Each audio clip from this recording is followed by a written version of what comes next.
Good evening. Welcome to the regularly scheduled meeting of the Mayor and City Council of the City of College Park. I'm Mayor Bianca Motley Broom. Happy New Year. We have a quorum present with council members McKenzie, Karn, and Arnold. I believe Councilman Gay will be joining us shortly. I think it's probably, we have a full quorum present with all council members, including Councilman Gay. So at this time, we will go ahead, and our first item on the agenda is the Pledge of Allegiance.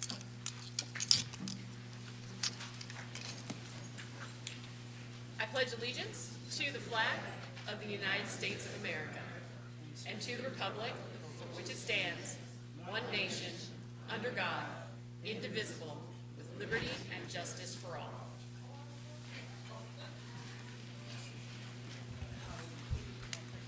Chaplain Dent is doing our invocation this evening.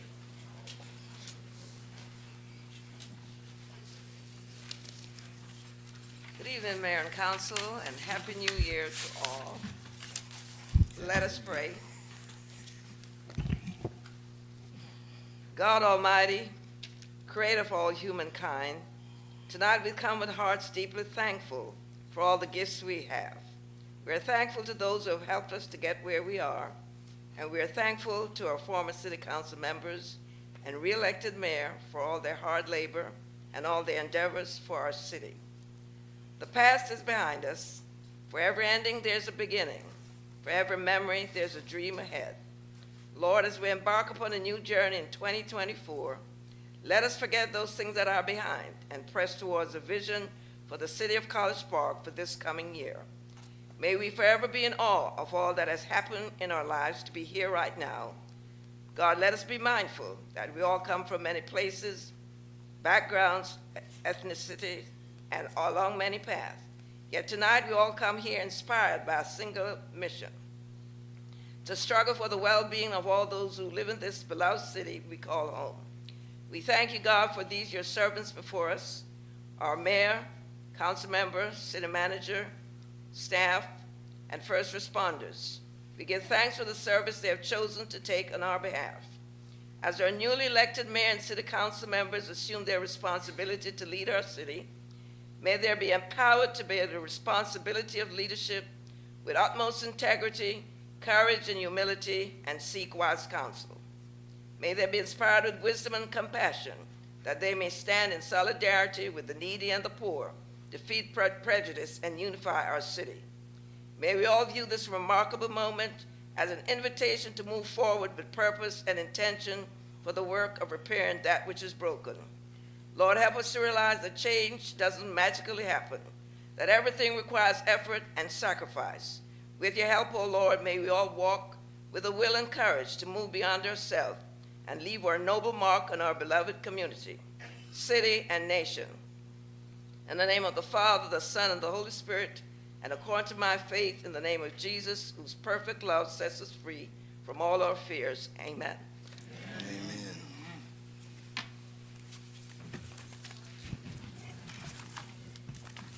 Are there any additions, deletions, amendments, or changes to the agenda? Mr. Hawthorne. Mayor, I only have a slight change, and I don't believe it requires a vote of the council, but our employee all-star of the month, who's listed under number 5 proclamations, is not able to be here, so we'd like to just postpone that presentation. So we'll remove item 5D. Yes. All right. We also have executive session minutes to approve.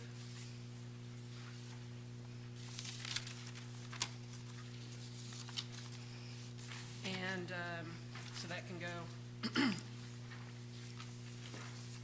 That'll be, I guess we bump adjournment to 13, and that's 12. It's executive session minutes. And then, actually, I'm sorry. We'll take 12 as executive. We went into executive session. We have to approve the minutes, and then we have one item coming out of executive session. So we can do the motion as 12A, and then the minutes as 12B. And that would bump adjournment to 13. Any other? I have a couple of add-ons, actually. Okay. Let me see. First one is, I want to add on the official bank depository. And the second is, Councilmember, where would you like to add that? well, where it's always been every year, where it usually shows up, which is right after the city legal organ. So you'd like that at 7G? Well, that's fine.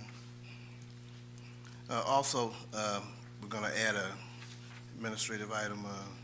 These are administrative guidelines and policy. It's rather lengthy, so Winston, I believe you have that. And we're going to, I guess all of the items, we'll consider those together as one single consent agenda item. But we'll go through each of them, read each of them separately so that everyone is aware of what they are.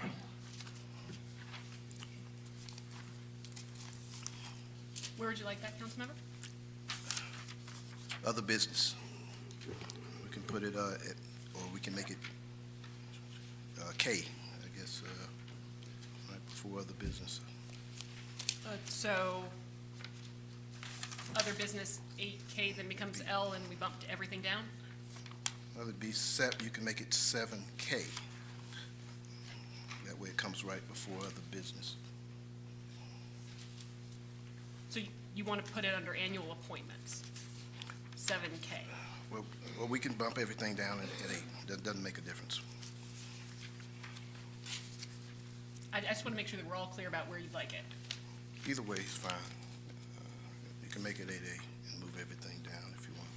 8A, so 8A is, could you delineate it one more time? Either way is fine. You can make it 8A or you can make it, what did we say? Yes, sir. Or I 7K, understand. either one. I just want to make sure what we all are clear about what the it is. I already told you. Administrative guidelines and policy.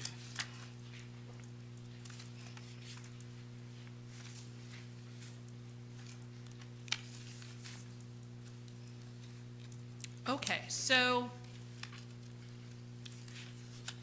Madam Clerk, are those copies? If they are, may I have my copy, please? that's what these are?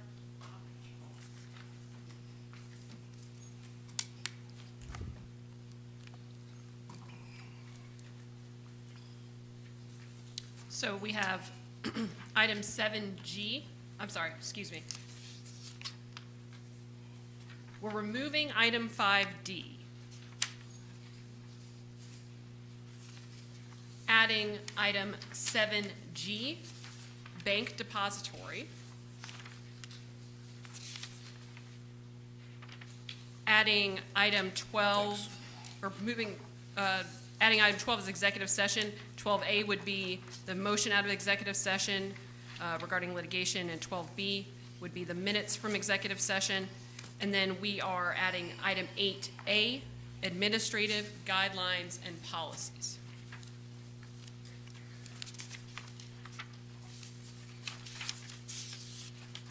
Is there a motion? Motion. Thank you, Councilmember Carn. Is there a second? Second. Thank you, Councilmember McKenzie. Any discussion? Hearing none. All those in favor? Aye. Thank you. That is unanimous. Is there a motion to approve the agenda? Motion. Thank you, Councilmember Carn. Is there a second? Second. Thank you, Councilmember McKenzie. Any discussion? Hearing none. All those in favor? Aye. Thank you. That is unanimous as well. We have item 4A, approval of the regular session minutes from November 6, 2023.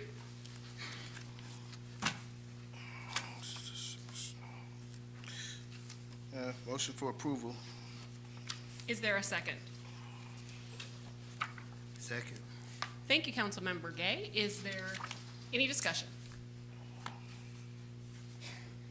Seeing none, all those in favor? Aye. Those opposed? Any abstentions? Aye. All right, so we have council members Carn and Gay in favor, council members McKenzie and Arnold abstaining. The motion passes. Item 4B is a motion, or is an approval of the workshop session minutes from November 6th. Is there a motion? So moved. Thank you, Councilmember Carn. Is there a second? Second. Thank you, Councilmember Gay. Any discussion? All those in favor? Aye. Aye. Any opposed? Any abstentions? Aye. Council members Carn and Gay are in favor. Council members McKenzie and Arnold abstain. So that motion passes as well. Item 4C is approval of the special called meeting session minutes from September 27th. Is there a motion to approve? I got a couple of questions on that. I've got August 7th regular session minutes in my packet. So, City Clerk, what's the story on that? I wasn't aware. I took a look at it. We can't hear you. I wasn't aware of the wrong minutes in the packet. I'm thinking it might be the wrong title, not the wrong minutes, but I can double check on that. Okay, so you're telling me these minutes that say August 7th are not August 7th, they're September 27th. I don't have it in front of me right now, but I will double check on that and get back with you. All right, well, we hold those until we get the story. Okay.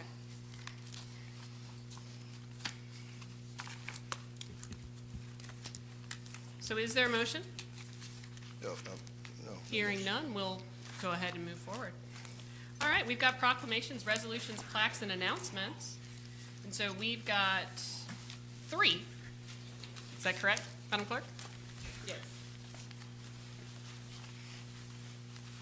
All right.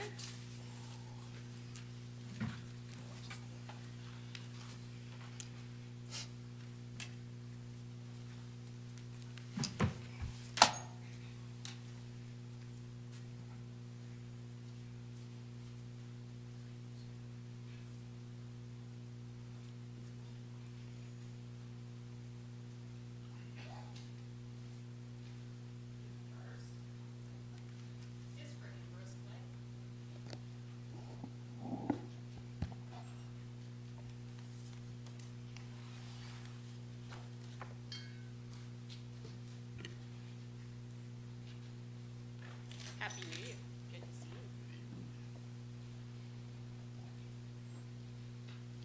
For those of you who haven't been here the last 16 years, Councilmember Clay occupied the Ward 1 representative position, and we just want to take the opportunity to recognize him for everything that he has done for our community. Whereas Ambrose Clay holds a Bachelor of Science in Electrical Engineering degree from MIT, a Master's in Business Administration from the University of Chicago, and has countless hours of postgraduate management training. His career started within the telecommunications industry and later transitioned to the space, business, and planning for military systems. And whereas Ambrose Clay, alongside his wife Jean Clay, moved to College Park in 2005 and immediately engaged in serving the community, notably addressing aircraft noise issues through collaboration with city officials and the FAA, and representing the city's response to the change in departure flight paths at the July 2007 Noise Conference.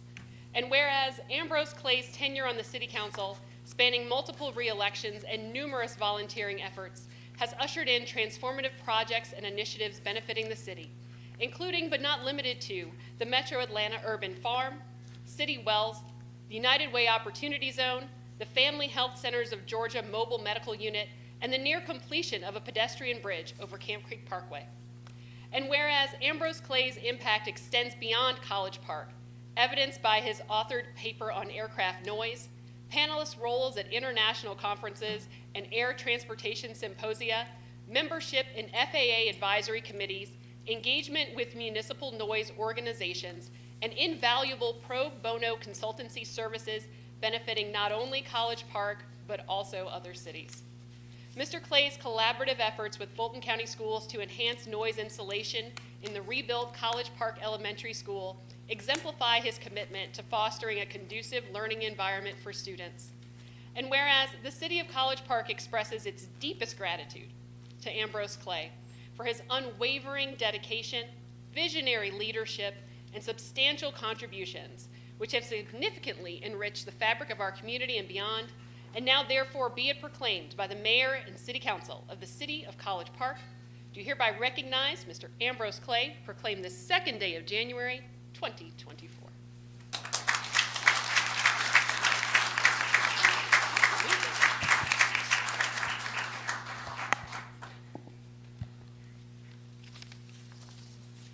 I'm going to keep this very short.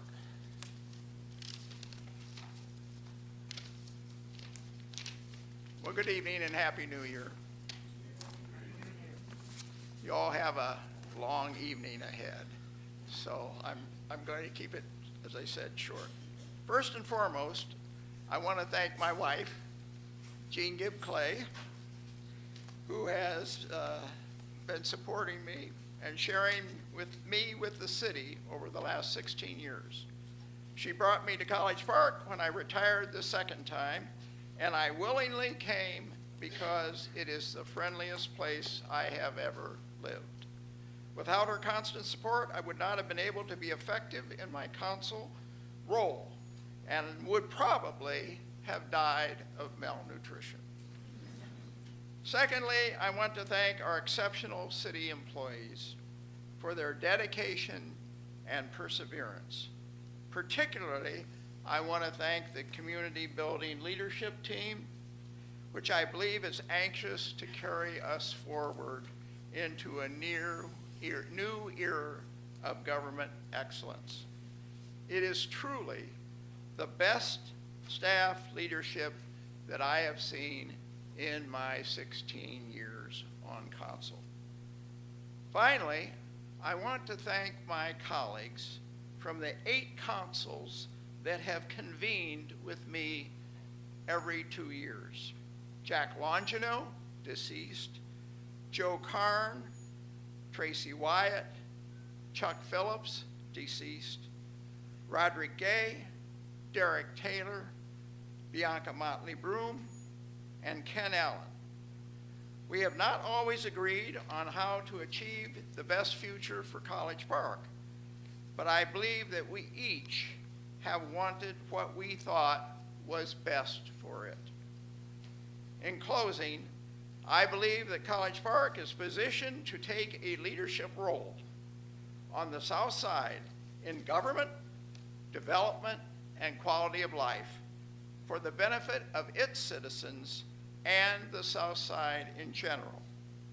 The decisions this new council makes over the next 2 years will set the course for the next 50 to 100 years for our city.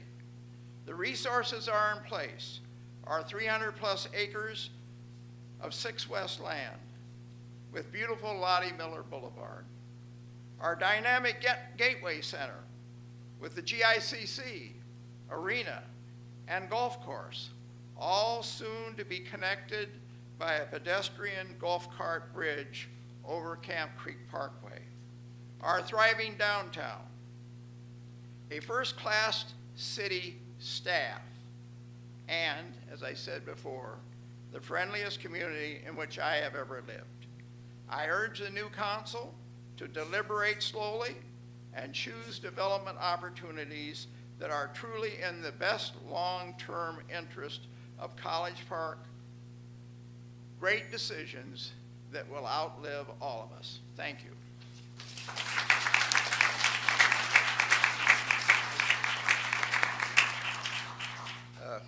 I wanted to take a quick minute out just to say a quick word.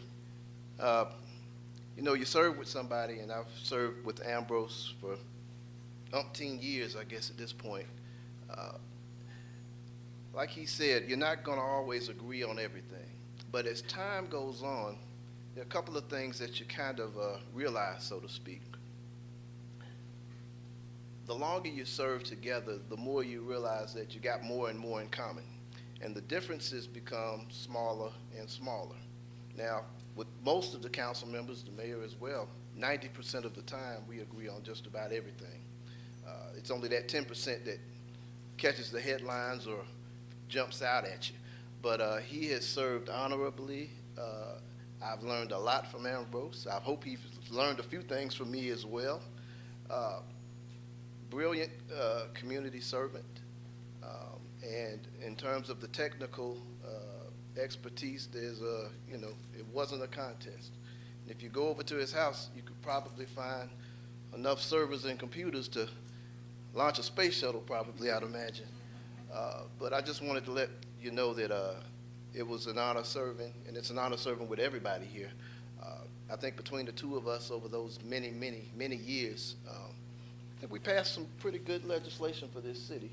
And there was a lot of back and forth, and a lot of times that's how you get the best outcomes when you wrangle and come up with the happy medium for everybody. So you're going to be missed. So that's all I wanted to say, and pleasure serving with you. Thank you, Joe. All right.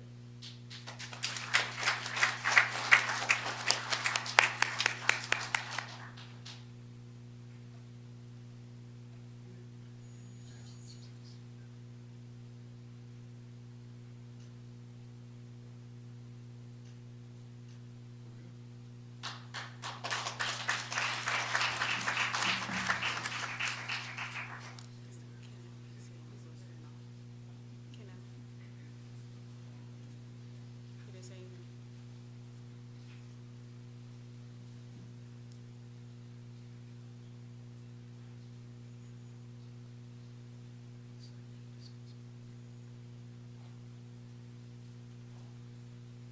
We're going to hold off on the proclamation recognizing Ken Allen because he is still out of town, and we want to make sure that he is present so he can actually receive it.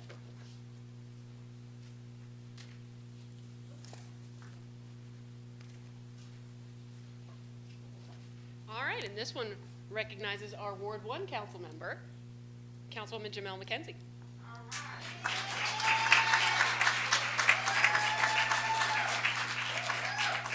Whereas Jamel is a successful strategist and visionary who can create culture and build teams of effective, talented, highly qualified professionals. In 2017, she organized the College Park Police and Fire Chaplaincy Corps, where she served as Director of Chaplaincy.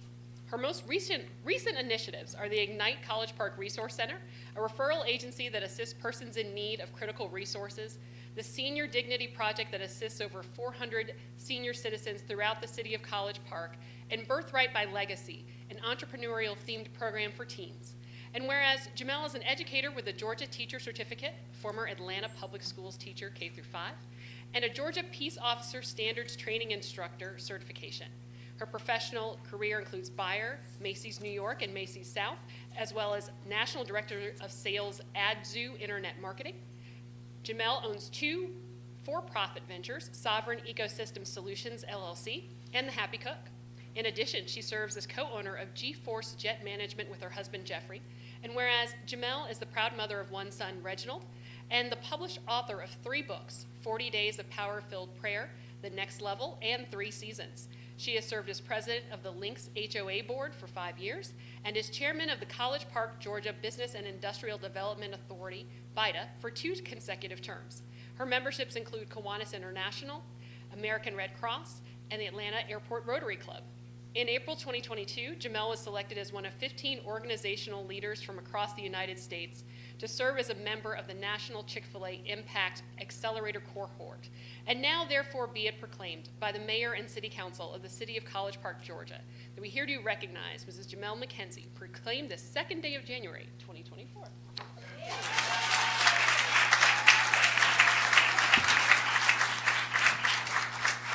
I'm going to be brief. I know we've got a long meeting, but I had about a 35-minute speech prepared.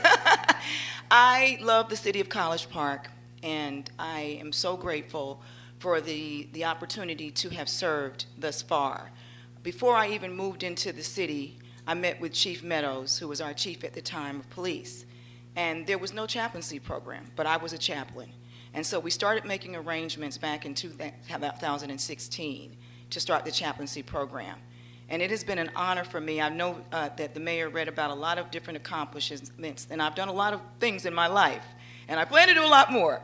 But one of the greatest things that I have done that I've enjoyed immensely has been serving the bold men and women of our College Park Police Department and Fire Department. They are the most honorable group of people. They serve, they protect, they lay down their lives. They never get enough credit for what they do. But they're out there. When we're sleeping in our beds, they're looking out for us. When we're on vacation and everybody else in the city goes on vacation, they're still working. And I want to say thank you to Chief McCrary, Deputy Chief. She was actually the person that Chief Meadows assigned to me to write the standard operating procedures for the police department's chaplaincy program. And then I want to thank our chaplains that are here today. Chaplain Margie Dent, Dr. Marjorie Dent, who got her doctorate while she was a chaplain for College Park, and she is now the director of chaplaincy. Dr. William, you notice I'm saying doctors? We've got some pretty deep chaplains here. Dr. William Walker, who is one of our chaplains. We also had Ronnie Sparks, who served as a chaplain while I was during my tenure. We also had Steve Alexander, Pastor Steve Alexander. And now the newest addition to the chaplaincy corps is none other than our former human resources director and thebomb.com, Reverend Rose Stewart. So thank you all so much, and I appreciate it more than you can ever know.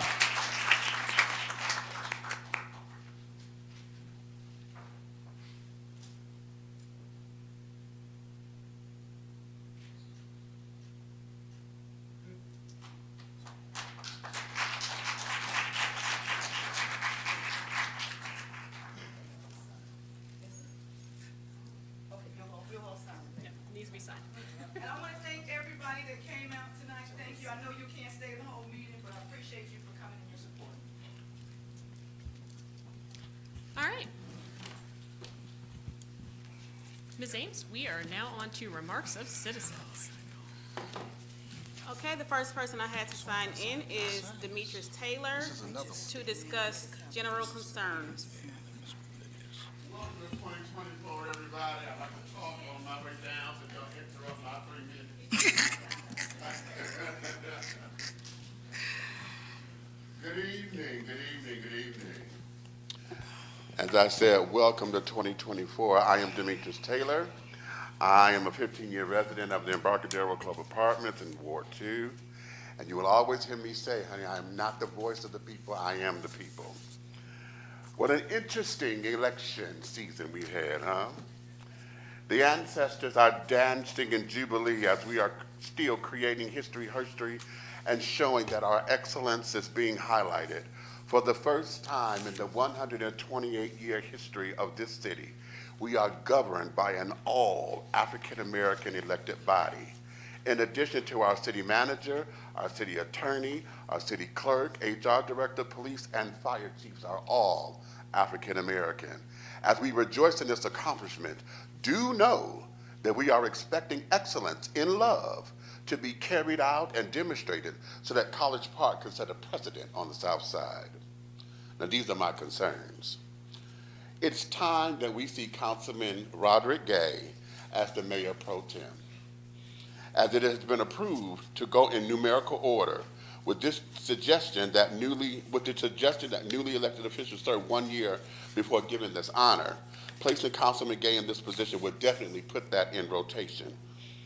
Now, some time ago, the citizens inquired about mayor and council developing a system in responding to the concerns raised in citizen comments portion of the council meeting. I had even suggested that you either get with city manager and put those responses in a biweekly strategic report, or you can produce a video that can be placed on the city's Facebook and YouTube pages so that, that's my alarm, I'm sorry, so that the people can hear from you. What happened to this idea? Can we count on you to implement that in the future? Please clarify something for me. During the election, the votecollegepark.com page listed the GICC and the arena as the hospitality area of College Park as Ward 3. And it was my understanding that it's Ward 2. And since we didn't have any redistricting done in our city, which information is correct? Now, this may not be a city thing, but can we petition the state or somebody to do something about the streetlights that are out on the Interstate 85 between Virginia Avenue and Hateville exits? Wait a minute, I lost my place.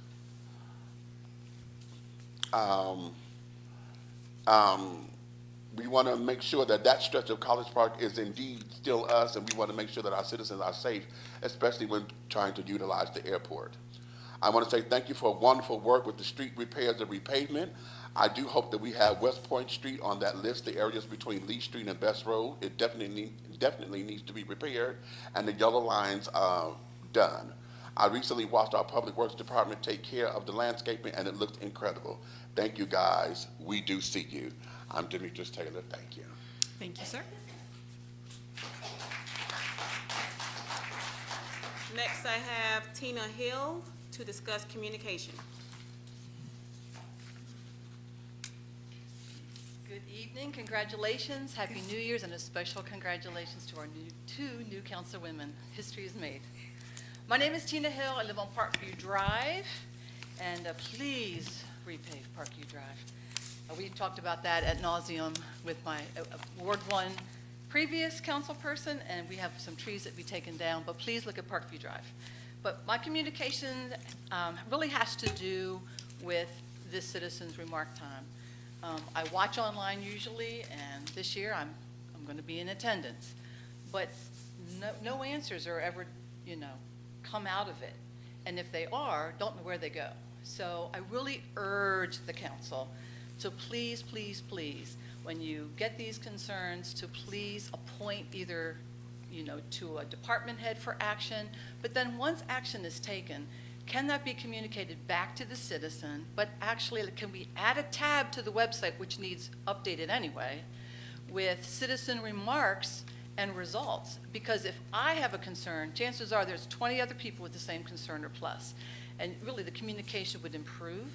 The website would be also, I would love to see a tab for emergency and after-hour contacts, contact people and numbers, because when there's an emergency, you really have to search to find a number, and half the time when you call the number, nothing happens. So it needs to be updated with something that's current, and I think that's really all I have.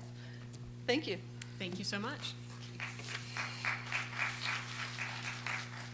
Next is Coach German to discuss council solidarity. Happy New Year. Congratulations to our new council people. And I'd like to defer my 3 minutes because I just want to kind of see what's going to happen after this current meeting. Thank you. Thank you.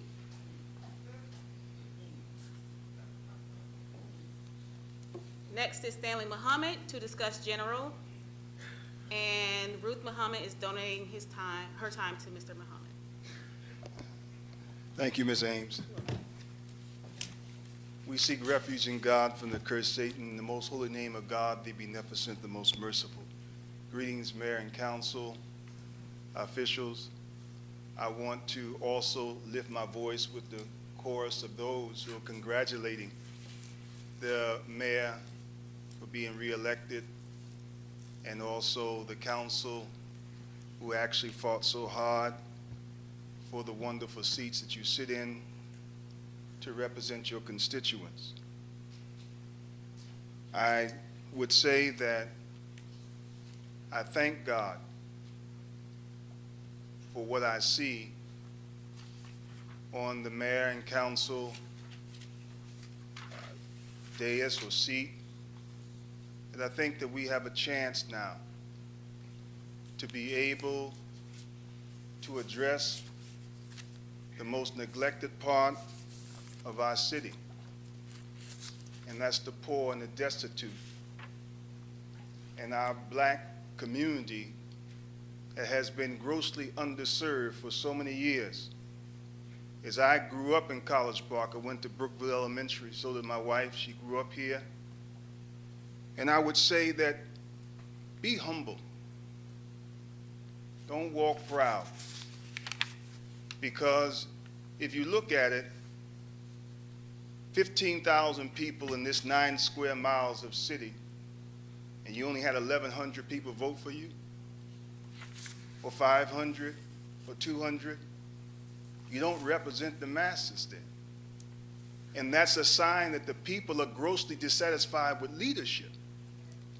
And so dissatisfaction brings about change. It's not about you all agreeing with each other. is about you agreeing with your constituents. You should be the voice of your constituents, but don't get in the seat and forget who put you there. And don't ever play God with these employees who sacrifice so much to make the city for what it is. Former Councilman Ambrose Clay talked about how fine these employees are.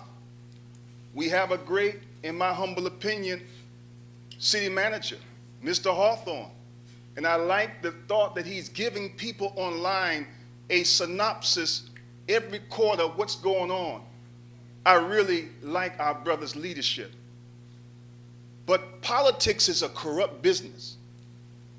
And the bathtub is your constituents. We must stay in the bathtub of our constituents and wash and be clean and make sure you listen to their concerns and show that you really love the people by lifting the people's concerns up. And one thing I would say, I would like you to change. This ethics board, you don't have one. You have one person you hire, a law firm who don't even represent our community, to actually represent the concerns of the people. It was voted in illegally and unlawfully. And I got facts to prove that. So I would like to see us let a person be chosen from each ward to be able to decide if a council member or a mayor or a city official have violated the ethics of this community. But if you pay out your pocket and you pay a law firm as a hearing officer, him who pays the piper calls the tune. We don't know what you're doing behind closed doors, but then we expect justice, and justice is fair dealing. The more you have on a jury, as you know, as a judge, a former judge, an attorney, mayor, the more chance you get of justice. But if you got bench trial, I don't want no bench trial, because judges can be paid off, and so can your hearing officer. And I went through that horrible experience.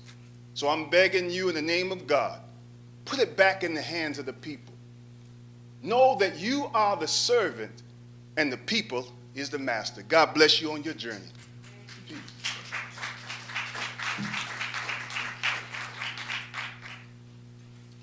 Next, I have Terry Tucker to discuss general.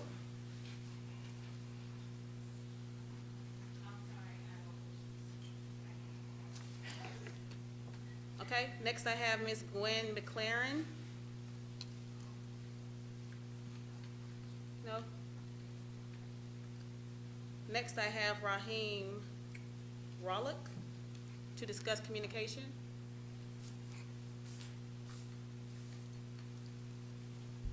Okay, next is Larry Brady Evans.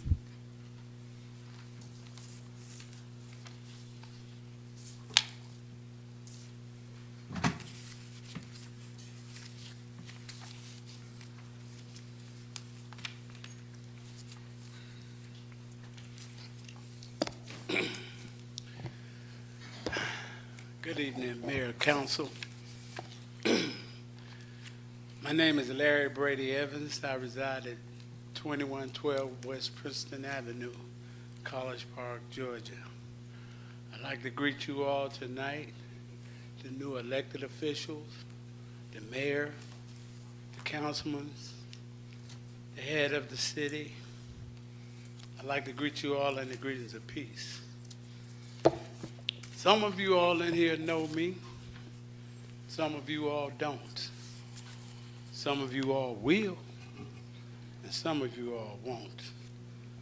But I've lived here in College Park since 1959, and I've never seen administration that I see before me today. I'm not saying it's good. I'm not saying it's bad. I'm not saying it's ugly. I'm saying I just never seen it before. So, with that being said, I hope and pray that this administration can exemplify what we in College Park have always known here in this city, to get along with each other. You all have taken on a job, and do that job to the best of your ability. Let your bygones be buried in the womb of time, and move forward and respect each other. And I feel it need to be some changes around here, starting with the mayor, council, police department, fire department, city heads, and citizens, that we all come together as one that represent College Park, that we move forward with respect for each and every one, in spite of your color. We all part of the human race. So with that being said, we, the originals of College Park, have a saying: College Park born, College Park grown. When I die, I'll be College Park gone. I'd like to leave you all as I came before you in the greetings of peace. Thank you.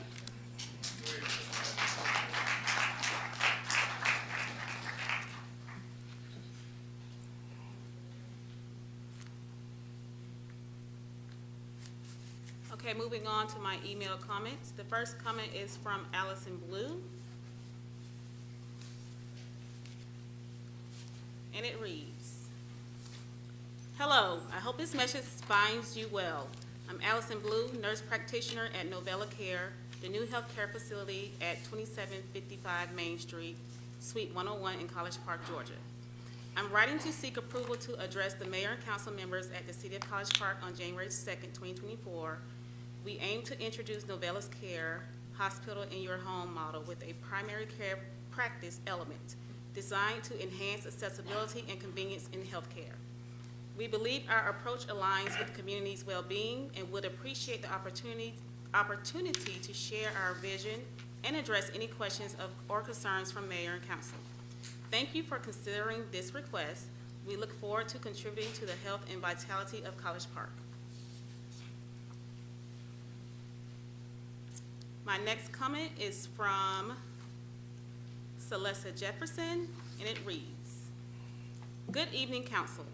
I would like to disclose to the council a violation of the charter or bylaws or otherwise acted contrary to law of our VITA member Sherry Godfrey, attorney Esquire, which conducted a confidentiality breach as a participant of the disclosure of executive session activity of our VITA's November 2023 board meeting through an online Facebook post created by a citizen named Bo Causey, which disclosed executive session meeting activity.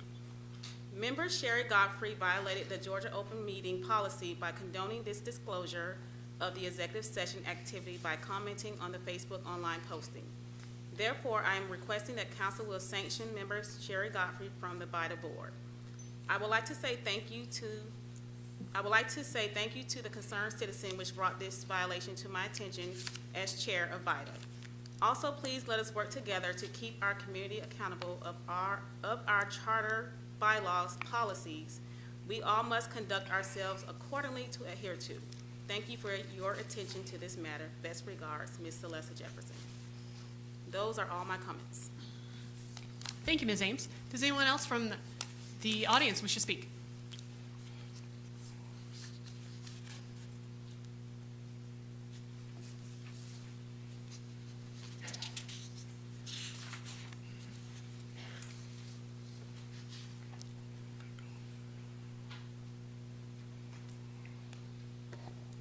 Congratulations, Sabrina Willis, 1927 John Calvin Avenue.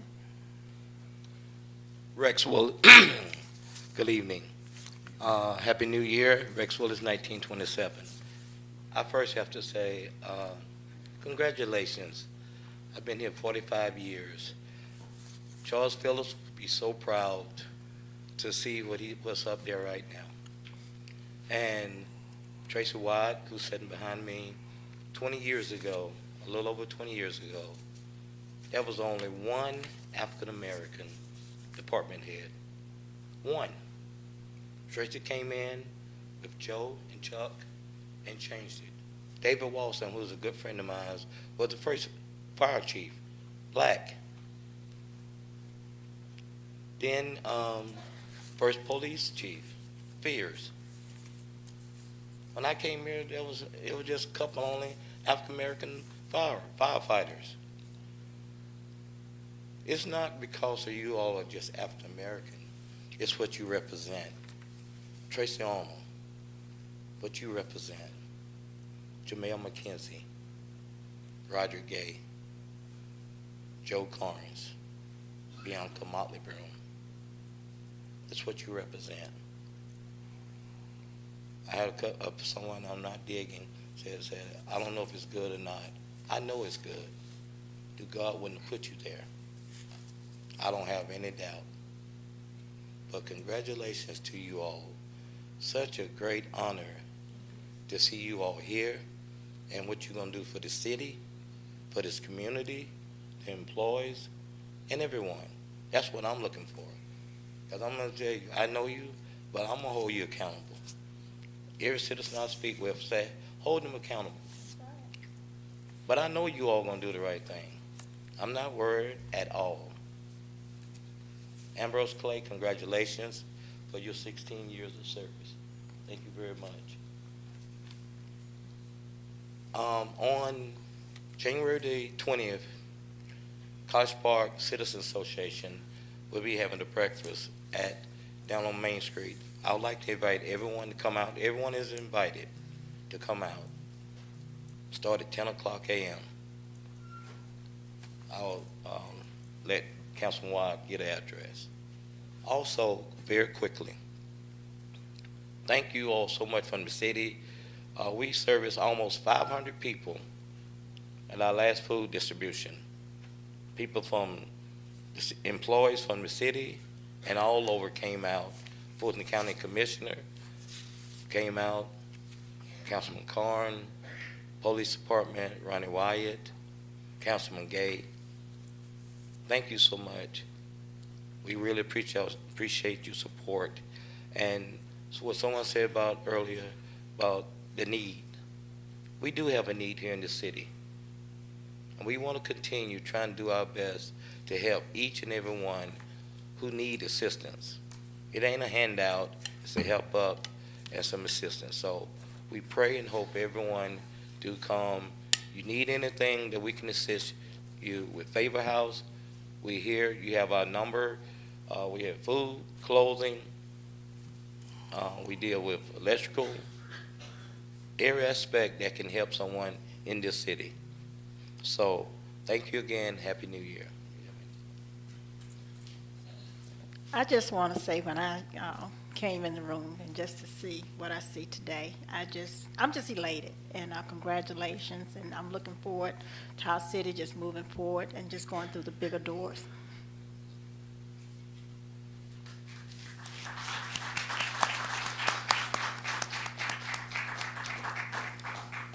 Does anyone else wish to speak?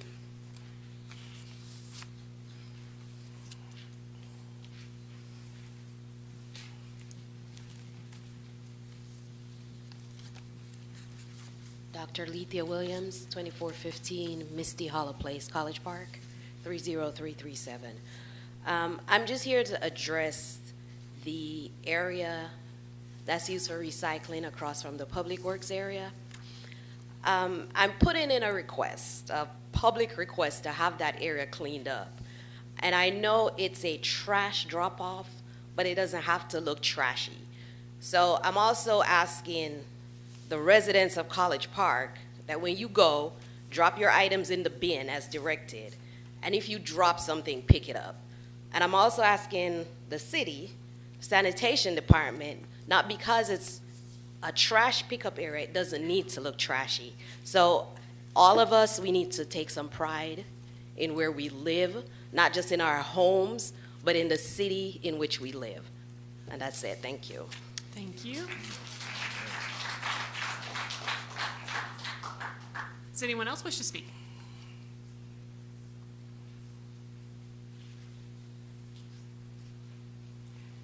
Seeing none others, we'll move forward. Item 7A is the Mayor Pro Tem for 2024. Is there a motion? I'm gonna motion for Councilmember Gay to serve as Mayor Pro Tem. Thank you, Councilmember Carn. Is there a second? I second. Thank you, Councilmember McKenzie. Any discussion? Hearing none. All those in favor? Aye.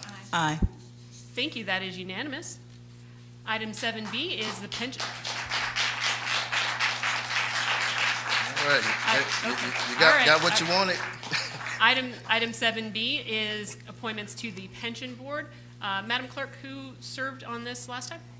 Mayor, Councilman Carn, and Councilman Gay. All right. Are there any nominations? I'm gonna, well, I think I wanna, we definitely would like our new council members to serve. I'm gonna recommend a motion for Councilwoman McKenzie, Councilwoman Arnold, and I served last time around, so Councilmember Gay, if you wanna handle it, that'll be the three. All right. Is there a second? Second. Thank you, Councilmember Gay. Any discussion? Hearing none. All those in favor? Aye. Aye. Thank you. That is unanimous. Item 7C is the representative to the Clayton County Municipal Association. Is there a motion? I'd like to nominate Councilwoman Tracy Arnold. All right. Is there a second? Second. Thank you, Councilmember Carn. Any discussion? Hearing none, we'll move to a vote. All those in favor? Aye. All right, that is unanimous. Item 7D is the representative to the South Fulton Municipal Association. Is there a motion? I'd like to recommend Joe Carn. All right. Is there a second? Second. Thank you, Councilmember Gay. Any discussion? We'll move to a vote. All those in favor? Aye. All right, that is unanimous. Item, give me one moment. All right, 7E is the Electric Cities of Georgia voting delegate. Is there a motion for that? Let's see here. I'm gonna motion for Councilwoman McKenzie. Now, is that two? Is that two, It's Shavela? one and the power director, so just one council person. All right. All right, is there a second? Second. Thank you, Councilmember Gay. Any discussion? All those in favor? Aye. Any opposed? Any abstentions? Aye.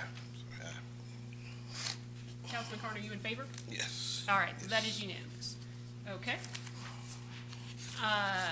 Item 7F is the city legal organ of the Clayton County Daily News and the South Fulton neighborhood, or the South Fulton neighbor. Is there a motion? Motion, I have some discussion too, though. All right, there's a motion by Councilmember Carn. Is there a second? Second. Thank you, Councilmember Gay. We'll start with discussion. Any, Essentially, obviously, that's been our paper for many, many years, the South Fulton Neighbor. I always want to inquire about the option in terms of where we are. I know post-COVID, pre-COVID, things have changed with newspapers in general, and newspapers are starting to become an endangered species. I wanted to make sure the option was still available for new residents that wanted the paper. They usually would get it thrown on their lawn every week. I don't know if that request still happens or if they still do that, but city manager, if somebody from staff can find out if the South Fulton Neighbor is still doing that. Additionally, there may be an apartment complex that from time to time wants a stack at the leasing office because those residents do not get the paper. So if someone can look into those issues with somebody with the South Fulton Neighbor paper, that'd be great. any additional discussion? Hearing none. All those in favor? Aye. All right, that is unanimous. Item 7G is the bank depository. Is there a motion? Motion with discussion. What is the motion?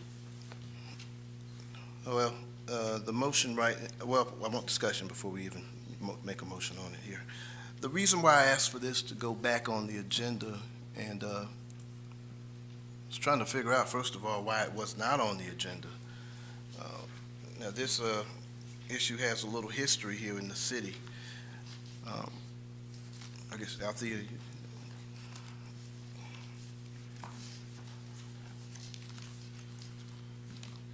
We were set to bring this item before you at the next meeting, as it was the previous year. is there a reason why? Or? It went before you the previous year, the same meeting, the second meeting in January. And normally I don't get my numbers because I also submit the year-end numbers, December 31st. I don't receive them before the agenda item is submitted. So we opted on the second meeting in January, so we have all our numbers together as far as the bank balances at the end of the calendar year. Okay, I understand. Well, with the exception of last year, every single year since I've been up here, it's been on the first meeting, and it always has been as far as I can remember. The reason I wanted to discuss this, though, was the fact that for the past 2 years, this council has made an attempt to make sure and commit to a substantial percentage of our city funds to go into a black-owned financial institution. Now, that passed last year unanimously, and it passed the year before that unanimously. It was 2 years in a row. Yet, somehow, this commitment was delayed, derailed, and deleted from implementation for one reason or another. Now, I don't want to say why I suspect the reason may be, but Can I respond as to why? Well, no, this isn't for any response. I just want to make the statement, and I want to make sure that we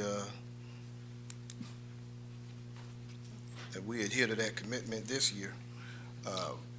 But legally, we cannot deposit a substantial amount of money in a bank that isn't approved by the state of Georgia.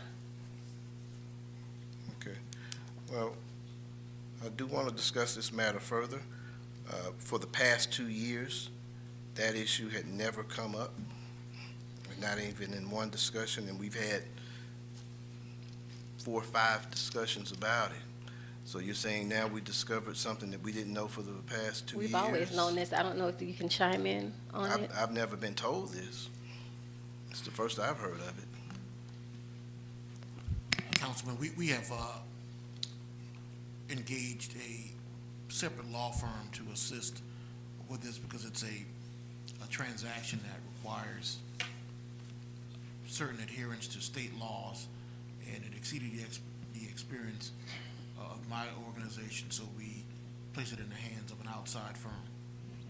Well, I know from my experience in the county as commissioner, Fulton County committed to an African-American bank to the tune of millions of dollars, and there wasn't any issue with state law there. So I don't see why there should be anyone here.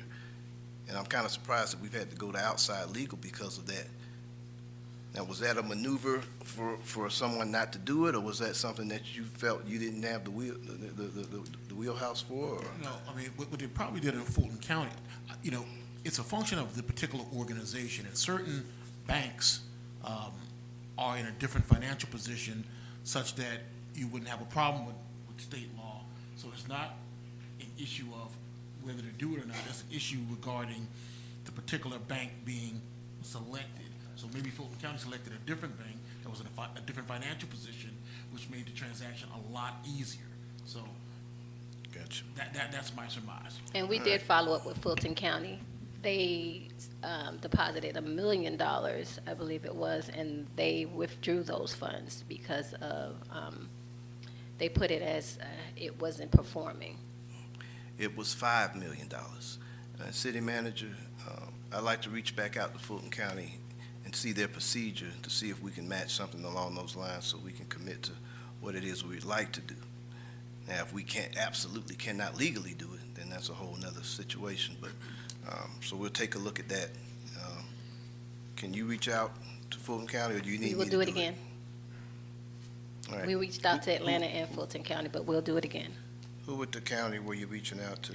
I would have to double check. Right. I don't have that in front of me right now. Well, I'll follow up offline with you and let me know, and maybe we can figure this out with the county and see if we can do something along those lines. Yes, sir. All right. Councilmember, Mayor, I have a comment. Yes, sir? Can you correct me if I'm correct? We put this out to minority banks. Citizens Trust didn't respond. Greenwood didn't respond, and Unity responded. I thought the issue of city management that Unity was not in the banking pool that's required by state law to match the funds dollar for dollar, so they reached out to do a bank that was gonna cover them. And last I understood, you all, the lawyer you selected and them was trying to get that document together. That's the last I heard.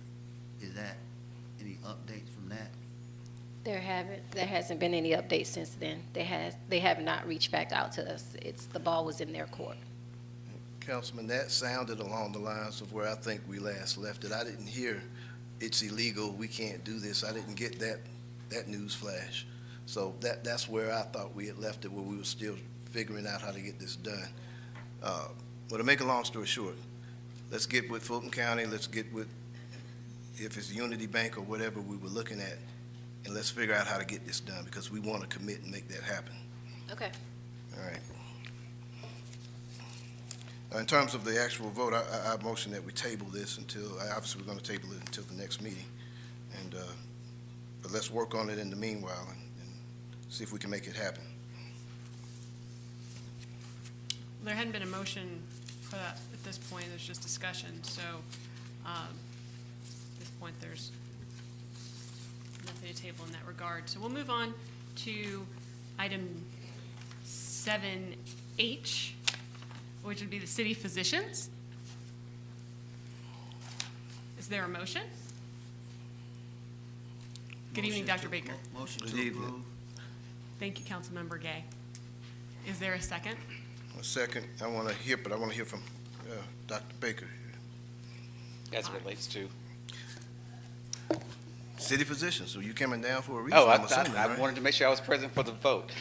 This is our same panel of physicians as it relates to our State Board of Workers' Comp. We've used them several years, I would say the last 2 years, so there's no change into the panel as it relates to the panel of physicians. Okay, and when we have a on-the-job issue, do we still use the same outfits or not? Remember, it was Caduceus and another Yeah, one. they're I still think. on our panel. We have to have a minority, and they are the minority provider for workers' comp. It's still the one over at Hateville. Is that our go-to? Yes, North Central Avenue. All right, okay, that's the same as our.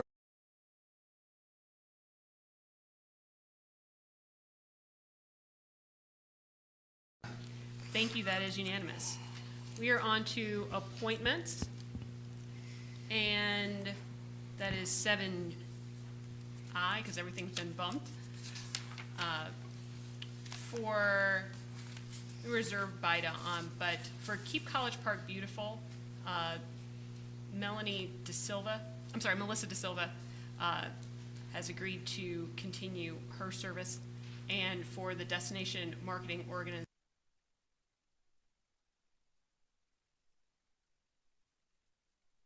motion in regard to those two appointments. You said Nicole Adams? I know, I remember Yes, sir. that name. She's here. Yeah. All right, make a motion. All right. Thank you, Councilmember Carn. Is there a second? I'll second it. Thank you, Councilmember McKenzie. Wait a minute.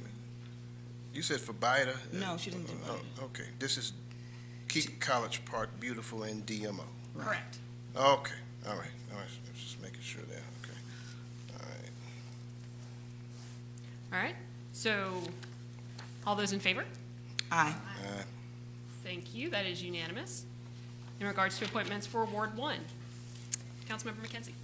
Okay, should I do all my appointments? I guess just do these 3 appointments right now, because I do have some more appointments aside from these.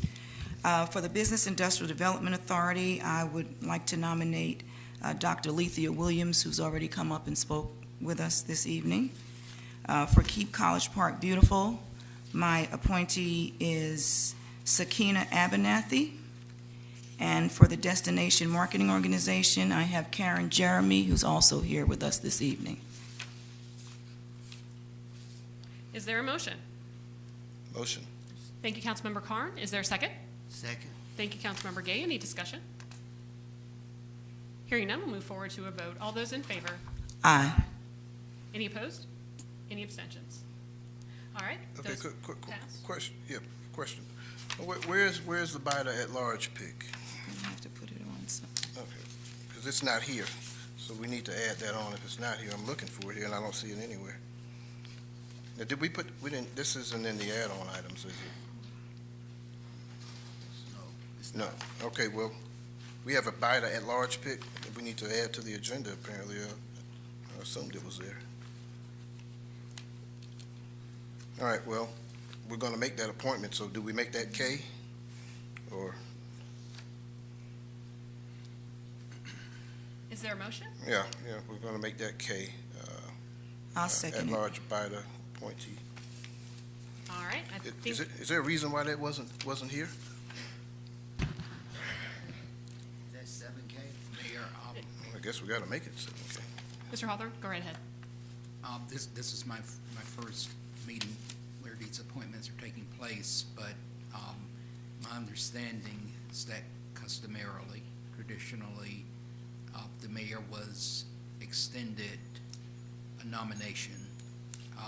So Councilman Carn, I believe where it shows Bida under the mayor was simply following the traditional method. Understood. Well, the biter at large pick is a citywide selection that we all choose and vote on. Now, anyone can. Well, I think the reading of it, and I don't know if it's subject to different interpretations.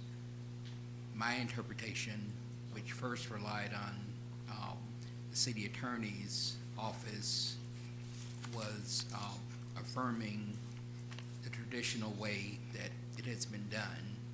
My reading of it doesn't differ with the city attorney's office, but it expands upon it. So my reading would be, given that the language says that I don't think that large is even a reference in the statute, but it's the same position in effect. My reading is that even though the mayor may be afforded a nomination, and that's been the history, I don't see where it precludes other councilors from making the nomination as well. And of course, the council voting nominees up or down if there's more than one. All right, we appreciate it. So the biter at large pick is going to be item K It would be L. or L. All right. Was that, Madam Clerk, was that seconded? Yes, Carn and McKenzie. All right. All those in favor?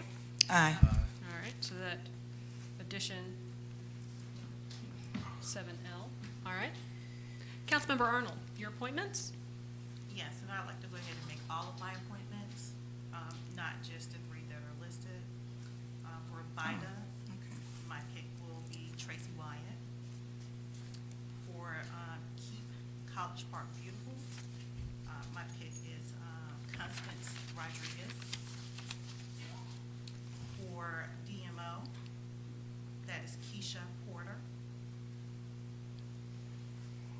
Main Street, it's Leanna Lynn Bennett. BZA, Ray Taylor. And for planning, is Denny Savellas. Mayor, Yes, Mr. Hawthorne.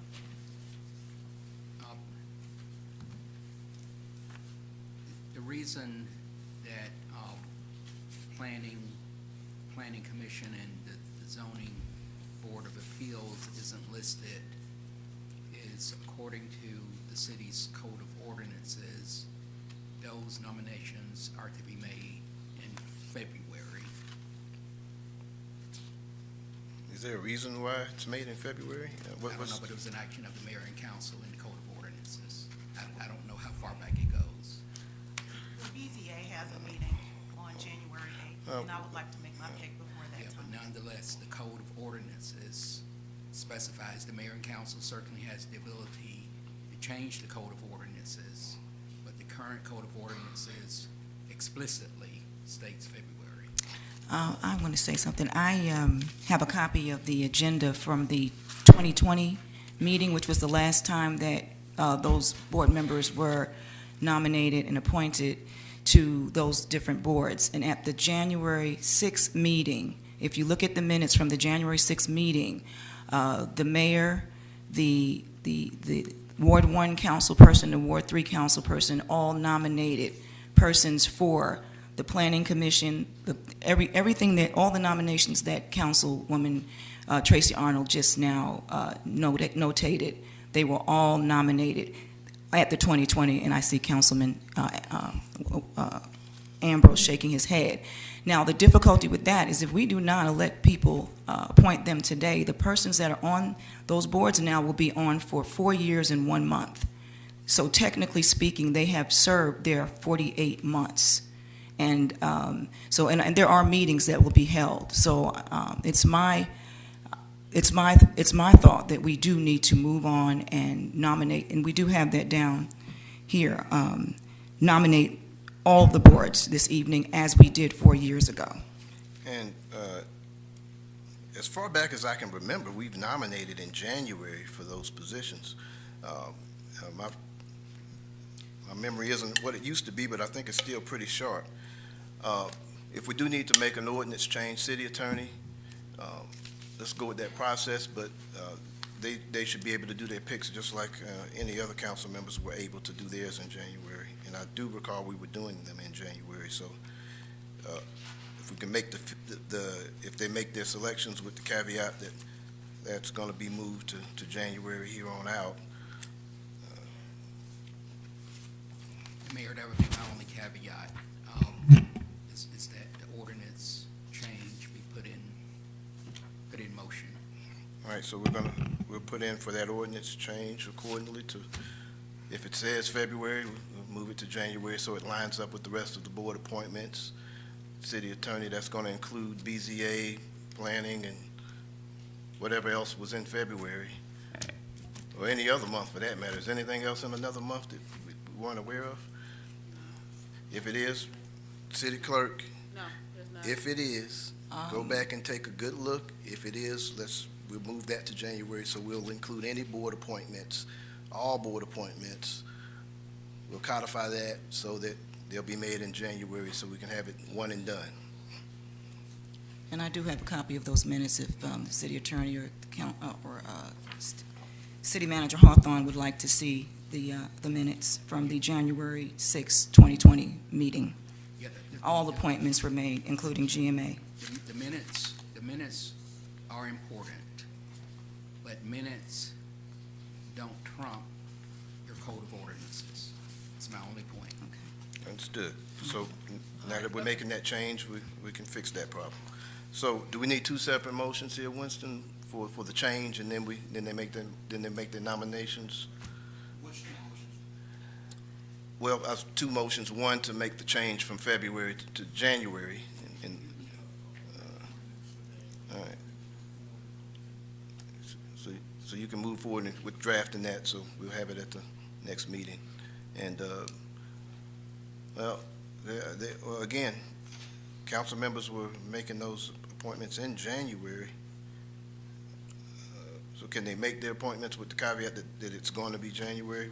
We're going to motion for the ordinance change. Are we good? All right.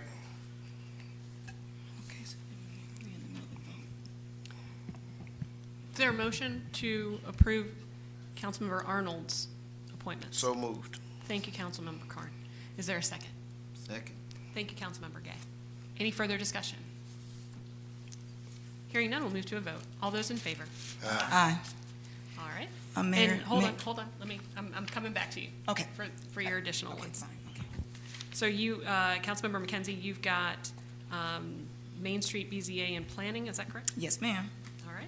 Okay, so for the Main Street Merchants Association, I would like to nominate the owner of Nouveau, which is Ebony Austin, and she's here. I would like for planning to appoint Tina Hill, who's already spoken with us this evening. And from the Board of Zoning and Appeals, I have Michael Lindsay. Is there a motion? Motion. Thank you, Councilmember Gay. Is there a second? Second. Thank you, Councilmember Carn. Any discussion? Hearing none, we will move to a vote. All those in favor? Aye. Thank you, that is unanimous. Now, And City Attorney, I think, you know, as a precaution, we should do a separate vote for the ordinance change, shouldn't we? Or we, You can do, my point is that you're not gonna be able by a voice vote to modify the ordinance anyway, so you've already directed me.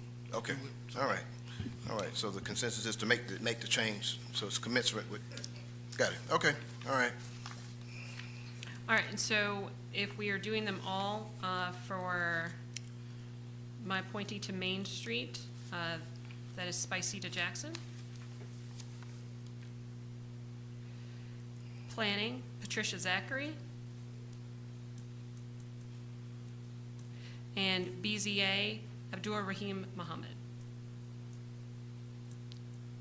Is there a motion? Motion. Thank you, Councilmember McKenzie. Is there a second? Second. Thank you, Councilmember Carn. Any further discussion? Hearing none, we'll move to a vote. All those in favor? Aye. Thank you, that is unanimous.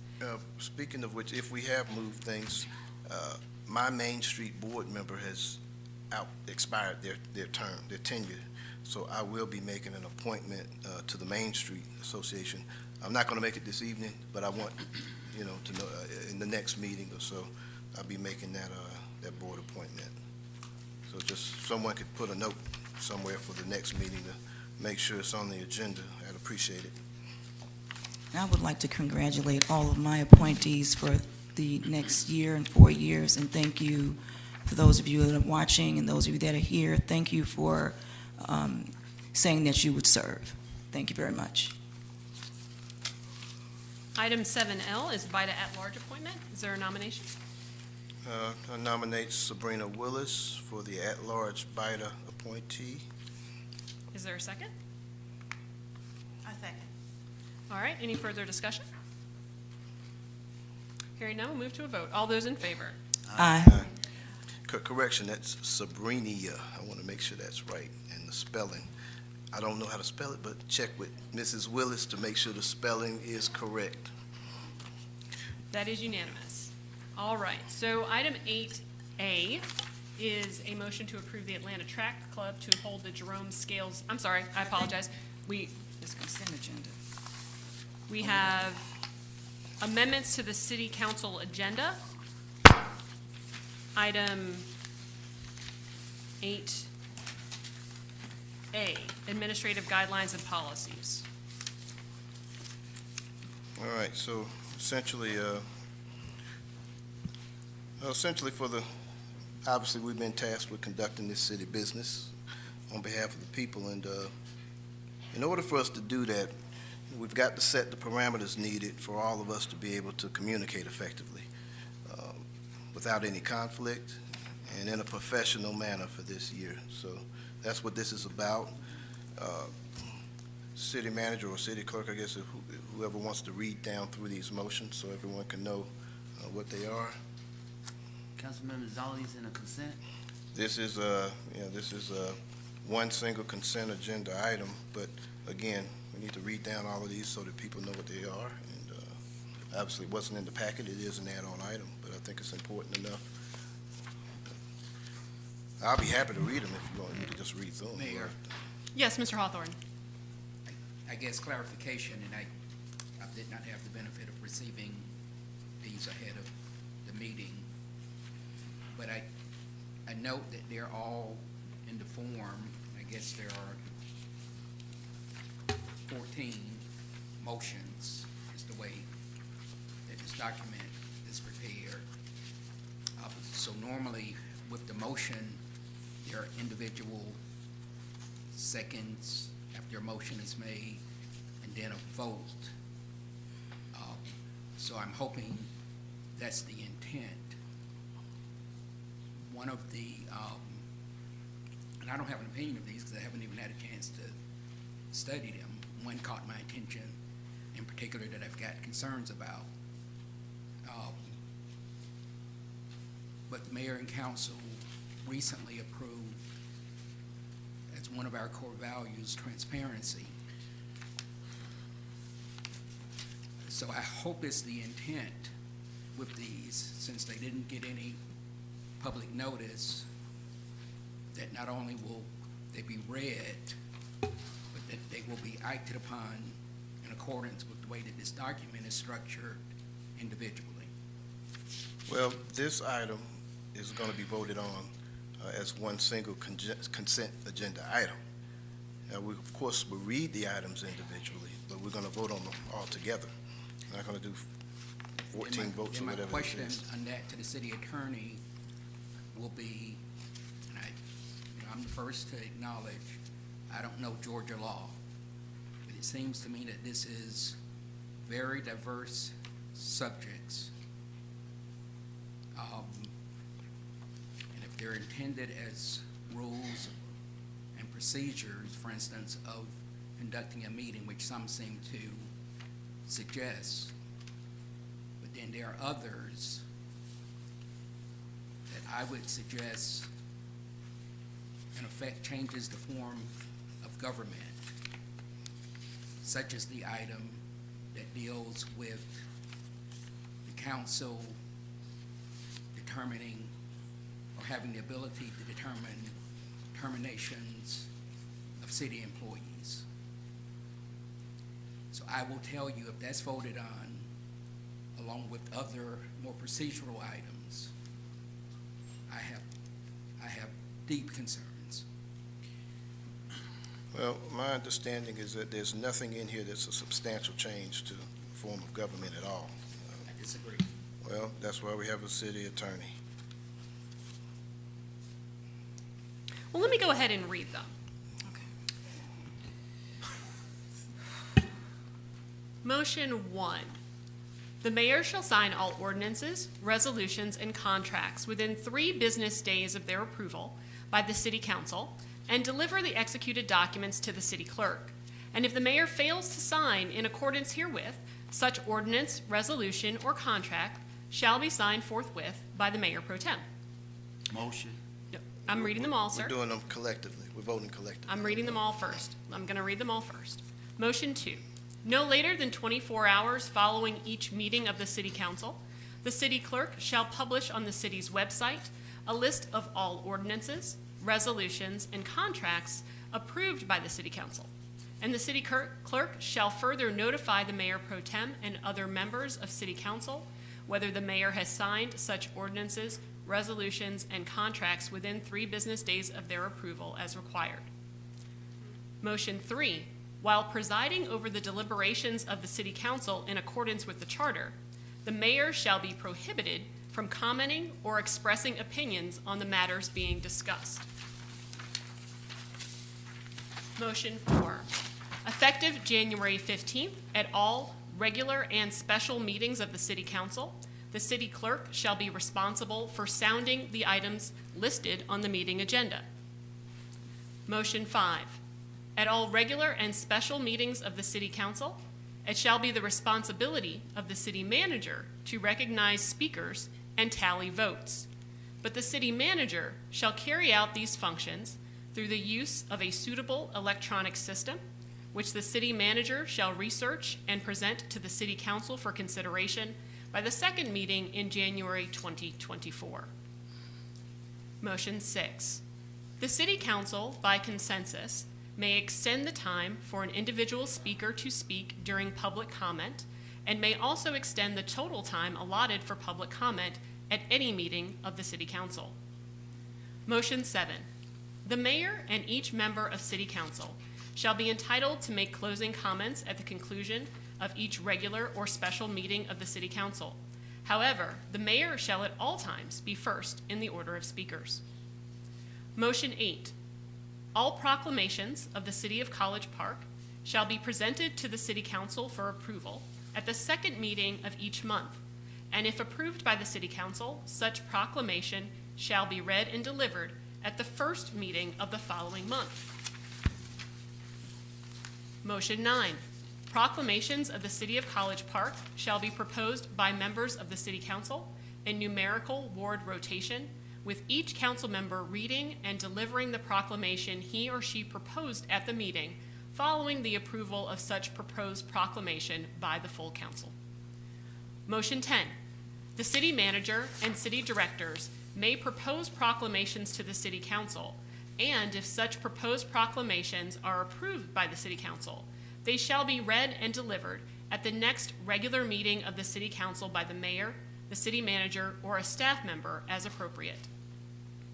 Motion 11, direct the city attorney to prepare a charter amendment that authorizes the City Council to terminate all department heads and city employees by majority vote, provided that the city manager shall retain the authority to hire department heads and employees and the concurrent authority to terminate department heads and employees, provided further that department heads terminated by the city manager shall have the right to appeal such terminations to the City Council.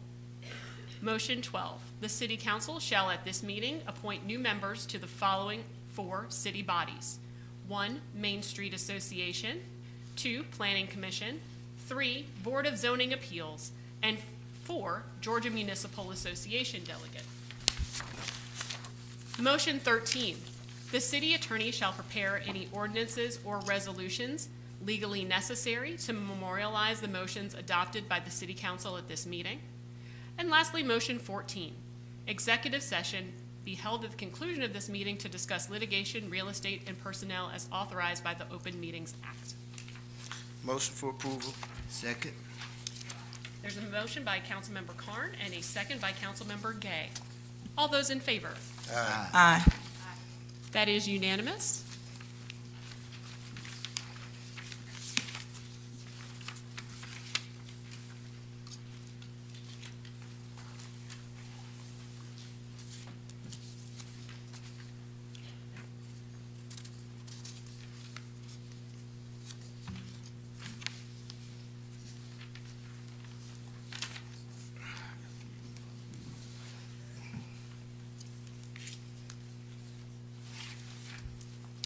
Oh, Madam Clerk, you don't start sounding until January 15th.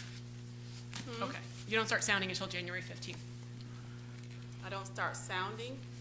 Under motion 4, you're responsible for sounding the items listed on the agenda. Could someone define sounding for me, please? Well, it's pretty simple. When you hear the next item from the city manager, you will read the next agenda item. That's pretty much it. It's the same as pretty much what they do in Fulton County. The city clerk reads the agenda items. They call it sounding the agenda items, so. Understood. All right. The next item on the agenda is item 8B, a motion to approve the Atlanta Track Club to hold the Jerome Scales Southside 5 Mile and 5K at the College Park MARTA station from 7:30 to 11:30. So moved. Thank you, Councilmember McKenzie. Is there a second? Second. Thank you, Councilmember Arnold. Any discussion? Was this the one that came to us before, and is this brand new? Or This is the second year. Last year. Okay, I thought I saw it. Okay, all right. Yeah, I remember that. All Okay, right. is that MLK Day or what is it? I'm looking No, at the it's 20th. not. No, it's not. Okay, It's that weekend. MLK Day is the 15th. that's the 50th. Okay, right, okay. All right. All those in favor? Aye. Thank you. That is unanimous. Item 8C is a motion to approve the annual contract renewal with the Emory Clinic to provide medical director services to the City of College Park Fire and Rescue Department at a cost of $25,000. Is there a motion? So moved. Thank you, Councilmember Carn. Is there a second? Second. Thank you, Councilmember McKenzie. Any discussion?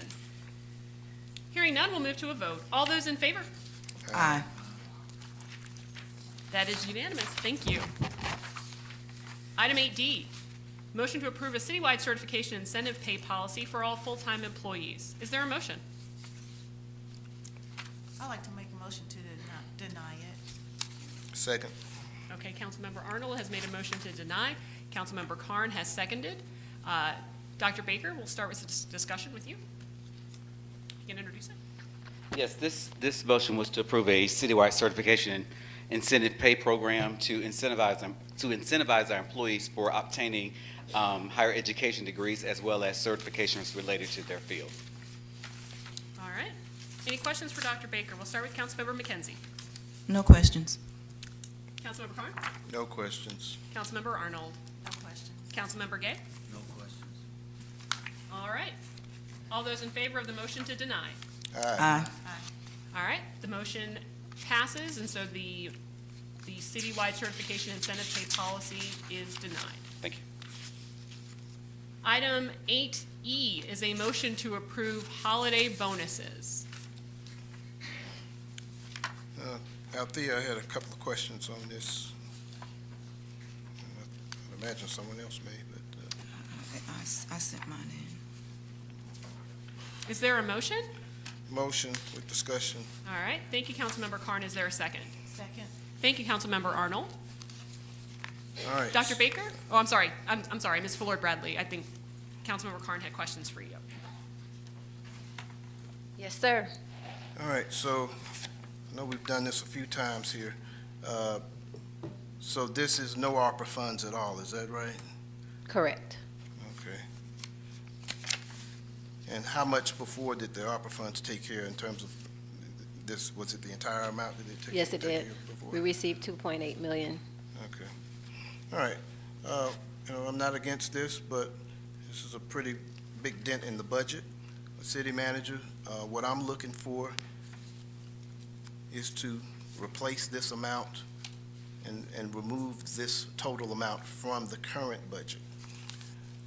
And when I say the current budget, I mean the current budget that we approved, the 2023 budget.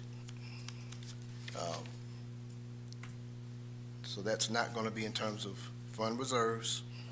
And also, we're not looking for anything from anticipated funds or unexpected amounts. You know, we do get more revenues in than we anticipate and that we budget for every year. But I do not want this to come out of that money. I want us to look into our budget and find that amount of savings that's commensurate with this amount that we're given. Mayor, Yes, Mr. Hawthorne. just clarification.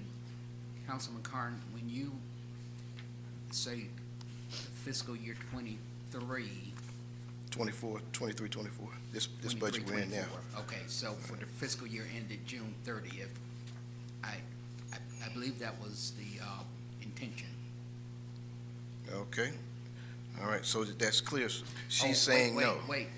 So you're saying to take it from current appropriations and not from fund balance? Not from That's the correct. reserves. Exactly. It's not that simple. Understood, but that's what we want to do. Because with the current budget, the council has approved appropriations that are specific.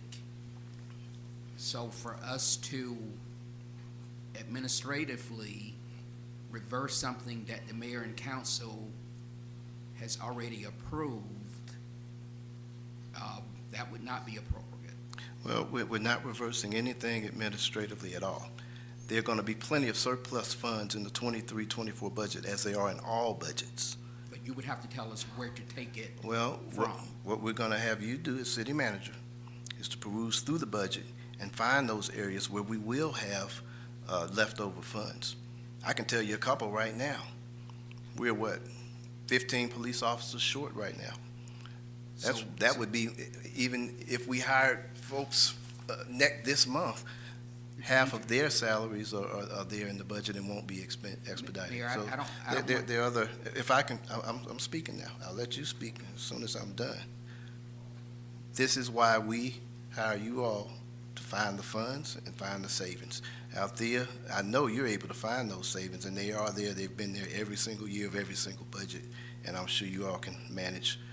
What is the total amount? $420,000? Yeah.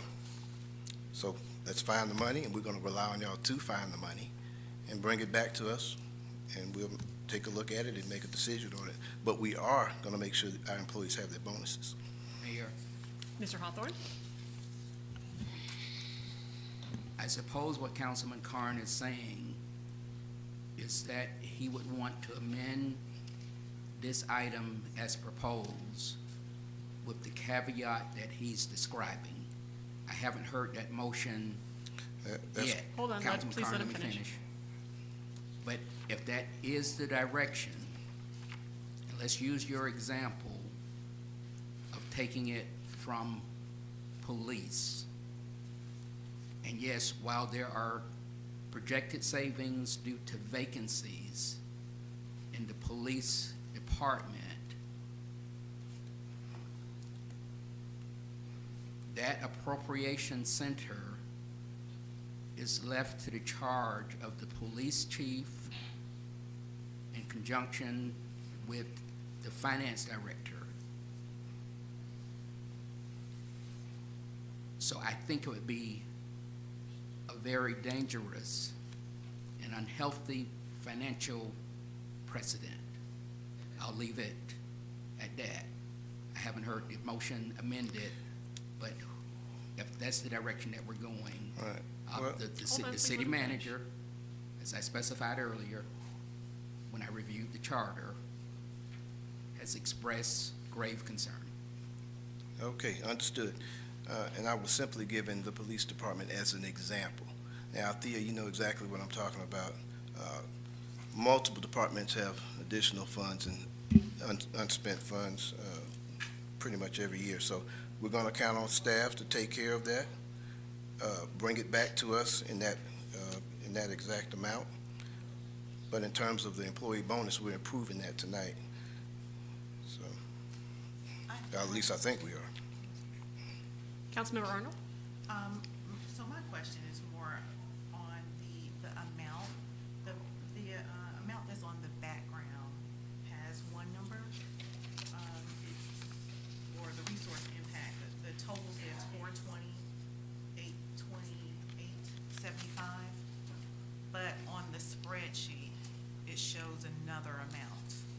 Yes, I would ma'am. just like to get whatever that final amount is, right? Yes, you may be looking at the old report dated 11/13, maybe?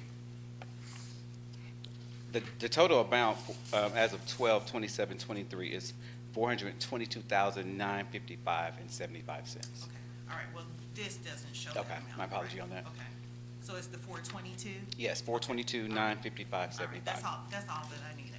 Thank you. Dr. Baker, what's the reason for the change? We've added some new employees on, so therefore, the numbers would have slightly changed, been modified. Okay, that answers my question. Madam Clerk, what is the motion pending? Councilman Carn motion, Councilwoman Arnold seconded. With the modification that, This was for the employee holiday bonus. yes, Only. we're approving the bonus, and we're approving the amount with the caveat that we're going to look into the 23-24 budget to pull this amount out of the budget. Councilmember Arnold? And not the general General fund reserves. reserves or additional unanticipated revenues. I want to be clear about that. We want to find it with the monies that we approved.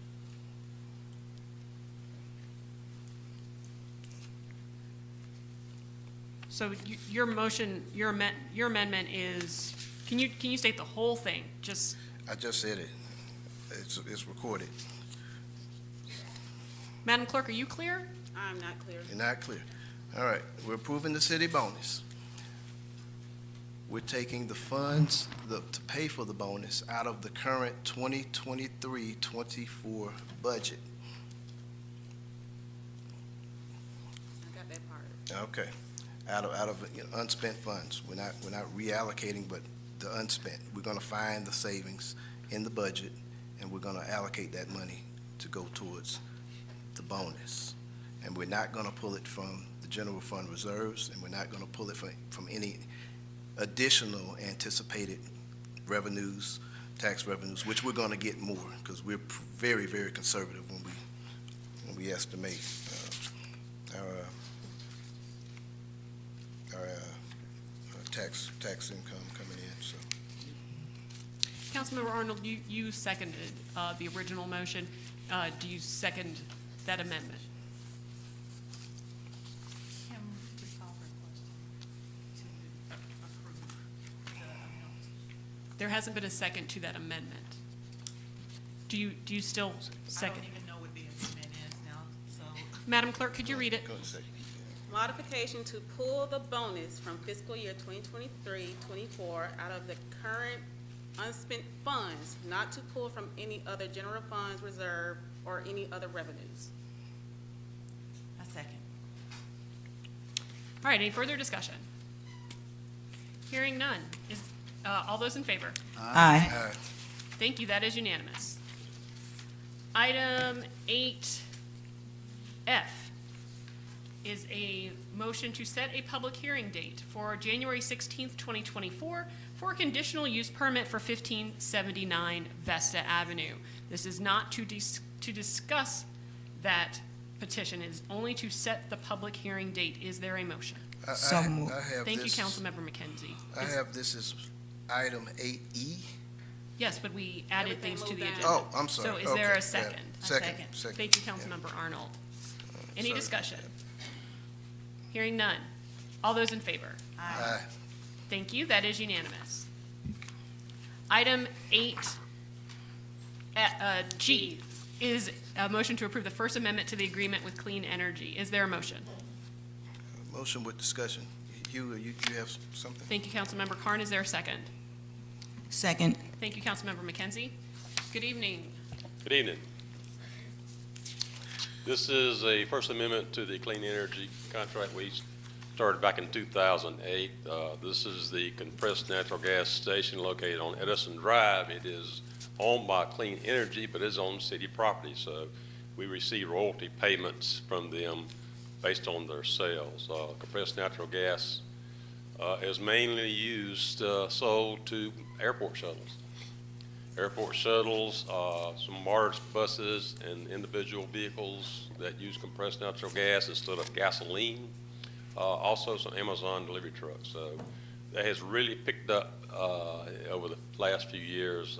Pandemic, it went low and then came back up. Now it's around 98,000 gallons a month. Transactions there, over 3,635 transactions in December, 117 a day. So it stays pretty busy around the clock, pumping natural gas into the vehicles. All right, well, hold on, I'll go down the line. But go ahead, Mr. Richardson. This amendment really has two changes. It moves to a 30-year agreement, renewable every year, and it doubles our royalty payment that we're getting. So I add about $48,000 a year of revenue. Thank you, Mr. Richardson. Councilmember McKenzie, any questions? No questions. Councilmember Carn? Just real quick, compressed natural gas in general, is it on the upswing or how's Yeah, you the think it market would be on the downswing with electric vehicles, but no, it's picked up, at least at this station, because we're at the airport. That's why it's really busy. All right, well, we'll take the upswing. Right. Glad to hear that, more revenues for the city. Last thing, and I guess we shouldn't really discuss this, but the Edison situation, I want to, at some point, we need to circle back. I guess We will. Is that something for, that's probably for executive session, I'd imagine, city attorney, because that's real estate. So, but I'd like to bring that up, maybe put it on the next meeting or two. All right, thank you. Councilmember Arnold? No questions. Councilmember Gay? No questions. All right. All those in favor? Aye. Thank you, that is unanimous. Item 8I, motion to approve the increase of the budget allocated to the installation of speed tables by $21,481.70. Madam Mayor, Yes, ma'am. I think you missed one. I did. You're absolutely right. Thank you so much. It is 8H. Motion to approve the purchase of 2 trucks for the Building and Property Sustainability Department's Division of Code Enforcement and Building Inspections for the sum total of $48,510 from Wade Ford of Smyrna Vinings. Yes, I did. I absolutely missed one. Thank you, Madam Clerk. All right, is there a motion? So moved. Thank you, Councilmember McKenzie. Second with discussion. Hold on. I'm sorry. Is there a second? Second. Thank you, Councilmember Arnold. I've got some All right. discussion here. We've got Mr. Robinson here, so let him, if. Is there a presentation? Say it again, sir? There's not a, there's not a presentation? No is there? I didn't think so. All right. All right, I guess first question, these two vehicles, now, are they in the 23-24 budget, or was this part of these budget modifications? here? They're in the current budget as we stand. Okay, so they are It's not already in the, approved. they are not in the pending budget, okay. All right, No, just sir. wanted to make sure, all right.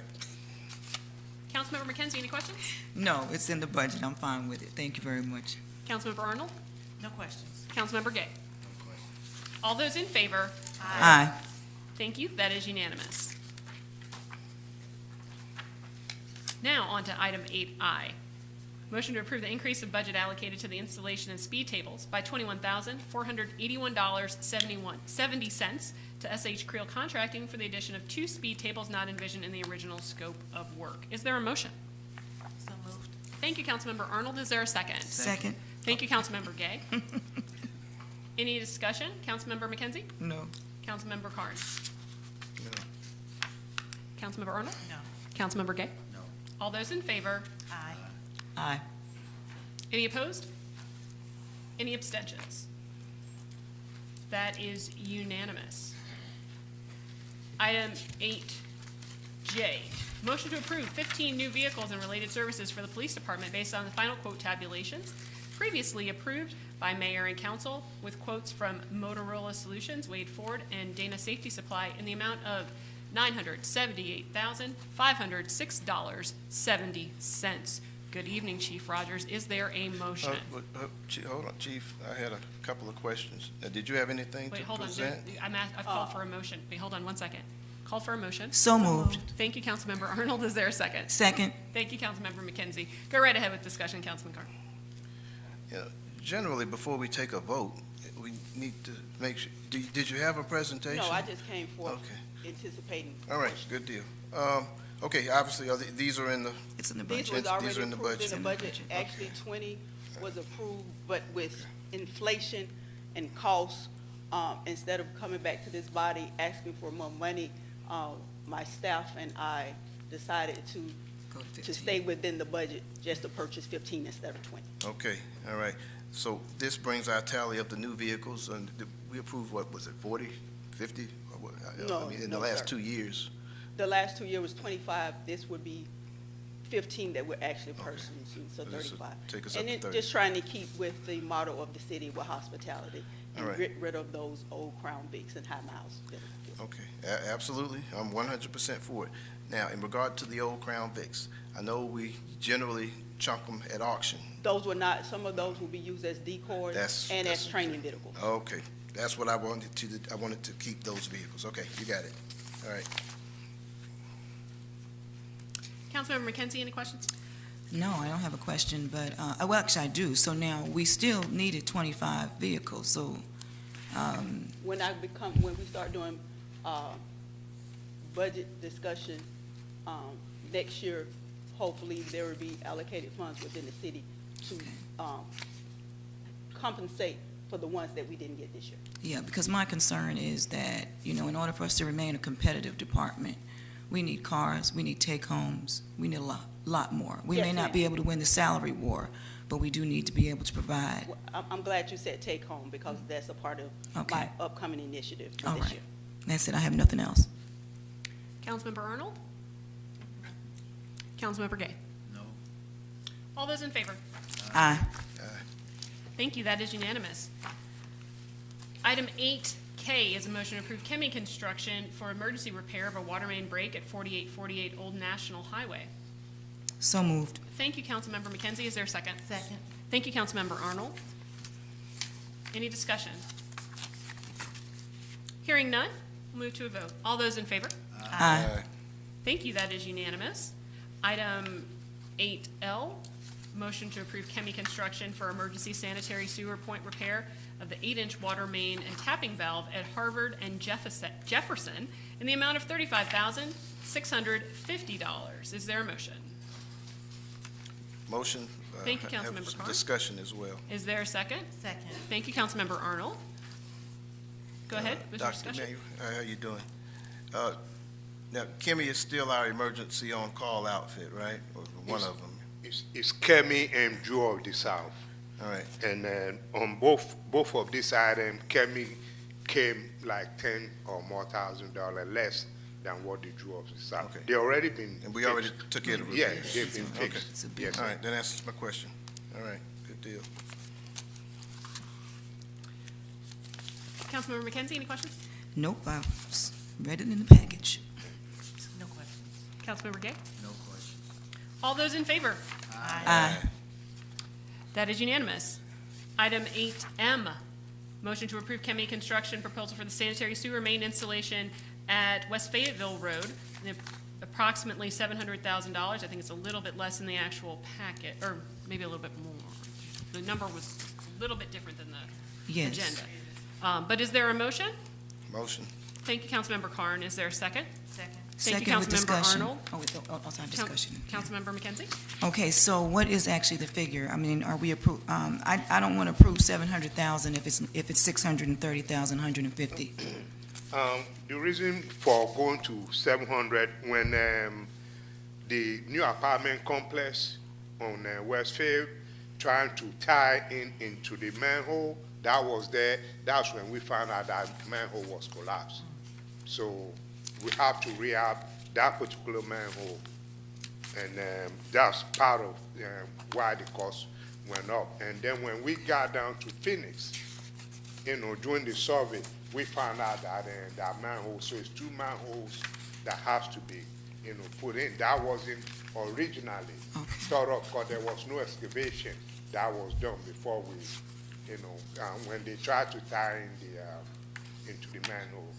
Okay, so even though the 630,000 was what was submitted in the packet, but you're saying that there is still another $70,000, which is going to take it to, so 700,000 is what you need? Yes, ma'am. Okay, that's it, I have. For the apartment to be able to, tie in, Okay. and the sewer line can be fixed.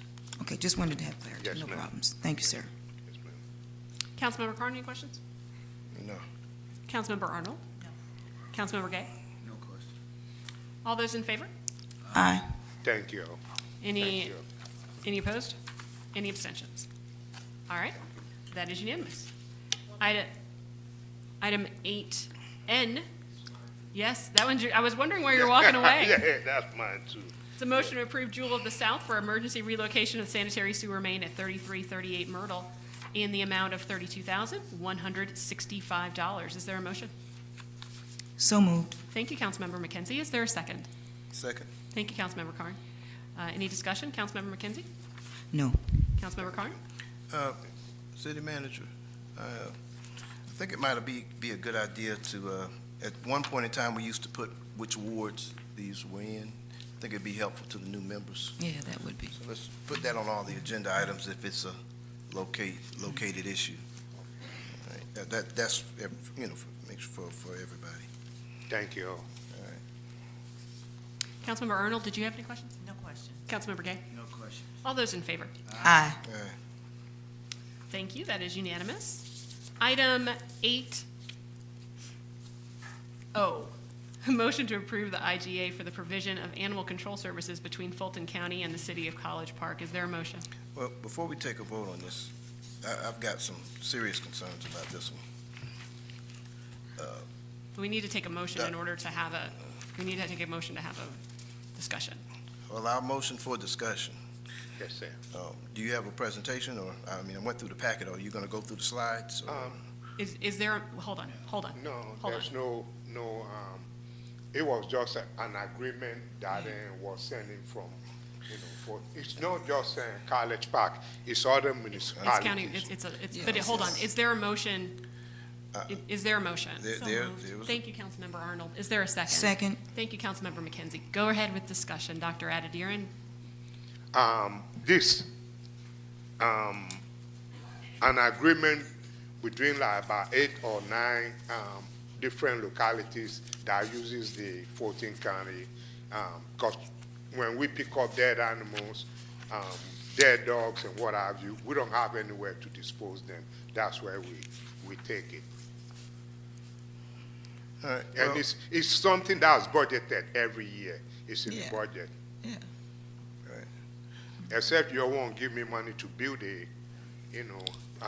I'll take that.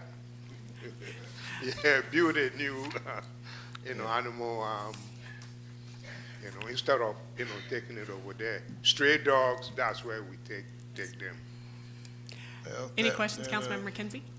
No questions. Councilmember Carr? And that would be nice if that could happen. I got a few issues with this, and I dealt with this in the county.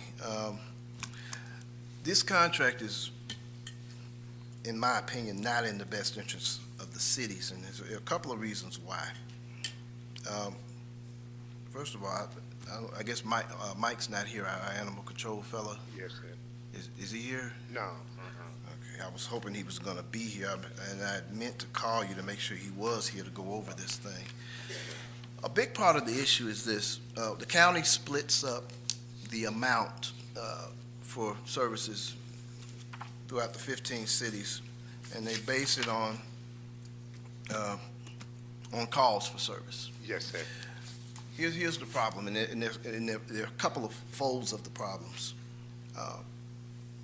On average, every time we have an issue with a stray animal, it costs us about $700, according to this chart. Now, the problem with that are a couple. We have our animal control, a guy that handles removing them, right? Yes, sir. Okay. If there's a call for service from Fulton County, that's when the cost kicks in. Now, when Mike comes and gets them, is that the same cost? That's not the same cost for us. That's not a $700 charge from Fulton County. Not at all. When Mike speaks, this agreement is for us to get rid of, either the stray dogs, the dead dogs, dead raccoons, all that.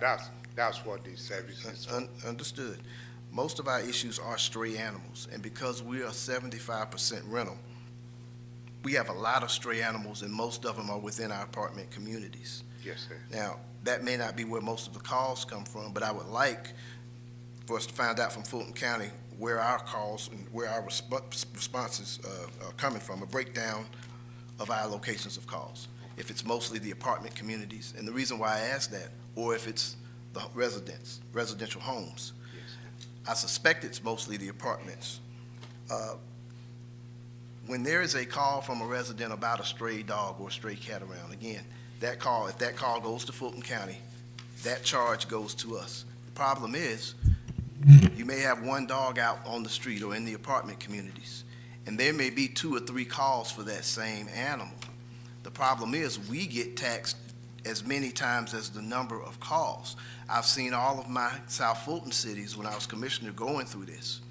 Palmetto, as a matter of fact, Mayor Bodie went to the point where they stopped making the calls and they would send their police department out first so they wouldn't get hit with the charge. And it hasn't always been $700. But this contract, if we sign it, also opens us up to increases, and it's pretty much open-ended. Now, the reason why I want to take another look at this Yes, sir. is because I believe that most of our stray animals proliferate in our apartment communities. Again, because we are 75% rental. Now, I think part of that responsibility and burden lies on the owners of those apartment communities. Now, technically, it's private property. Yes, sir. But we are going to be in the process of continuing to reform our multifamily ordinances and codes. Now, it's my opinion that every apartment complex needs to pay a portion of these animal control fees in one way or another. And I want to take a look at that to make sure that they're handling their burden. I've got apartments where stray dogs and cats, unneutered, proliferate, multiply, on and on and on, and the owners of these complexes aren't doing anything about it. The residents give me complaints all the time. Now, some say it's out of control. I know a couple of apartment complexes where there are more cats and dogs just out and about.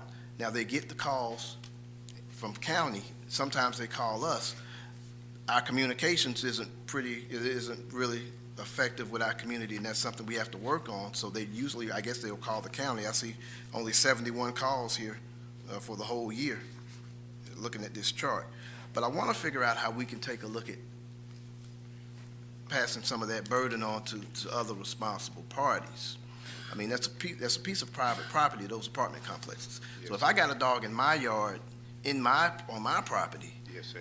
that's my responsibility. So it would be reasonable to assume that it needs to be part of that apartment complex owner's responsibility as well. So I want us to really look at that. And I understand there was a deadline on this thing. Now, could we possibly table this until we take a look at putting it together a fee structure for us as well? Mayor, Yes, Mr. Hawthorne? the answer would be no. Just to give a little background, this was an agreement, and it is a intergovernmental agreement sponsored by Fulton County, of course, who runs the shelter.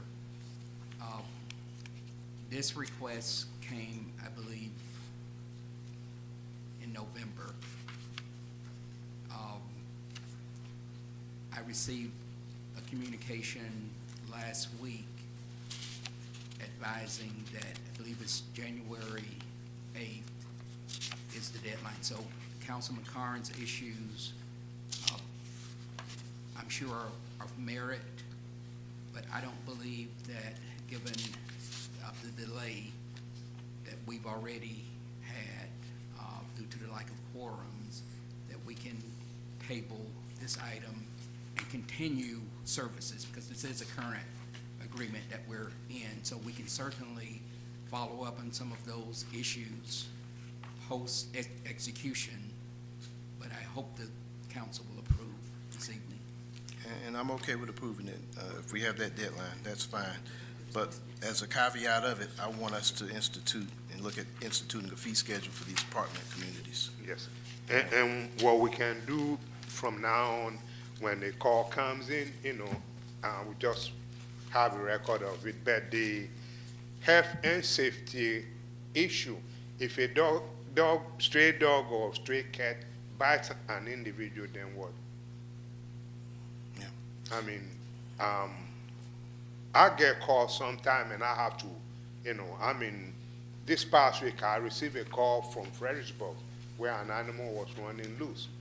We can't wait to see what house or where the call is coming from. It's something we have to, health and safety. But we can start, I can get the log from Mike, every day and report to council, where we pick up dead animals and, stray cats, stray dogs and all that. Okay, I can, do a monthly report as to, All right, and I'll follow up with you. Now, at one point in time, Fulton County was gonna downsize their complete animal control issues, because according to Fulton County's charter, they're only responsible for rabies control. They're not responsible for animal control itself. And, the number of people that, track rabies is very, very, slim. So anyway, but yeah. All right. Okay. Moving on. Thank you. All right. Councilmember Arnold, any questions? No. I apologize, Councilmember McKenzie, did I ask you if you had any questions? I already did say so. Councilmember Gay? I don't have any question, but I do have a comment.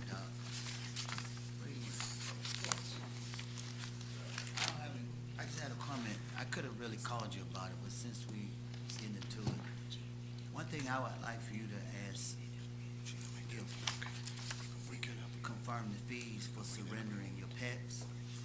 I've been called by my constituents to surrender their pets, and they can't afford it. So some people have even talked about letting the dog or cat or loose. So can you find out what our constituents' fees are? Okay. And is there any way we can maybe help that cost to surrender your pets? Okay. Okay. All those in favor? Aye. That is unanimous. Thank you.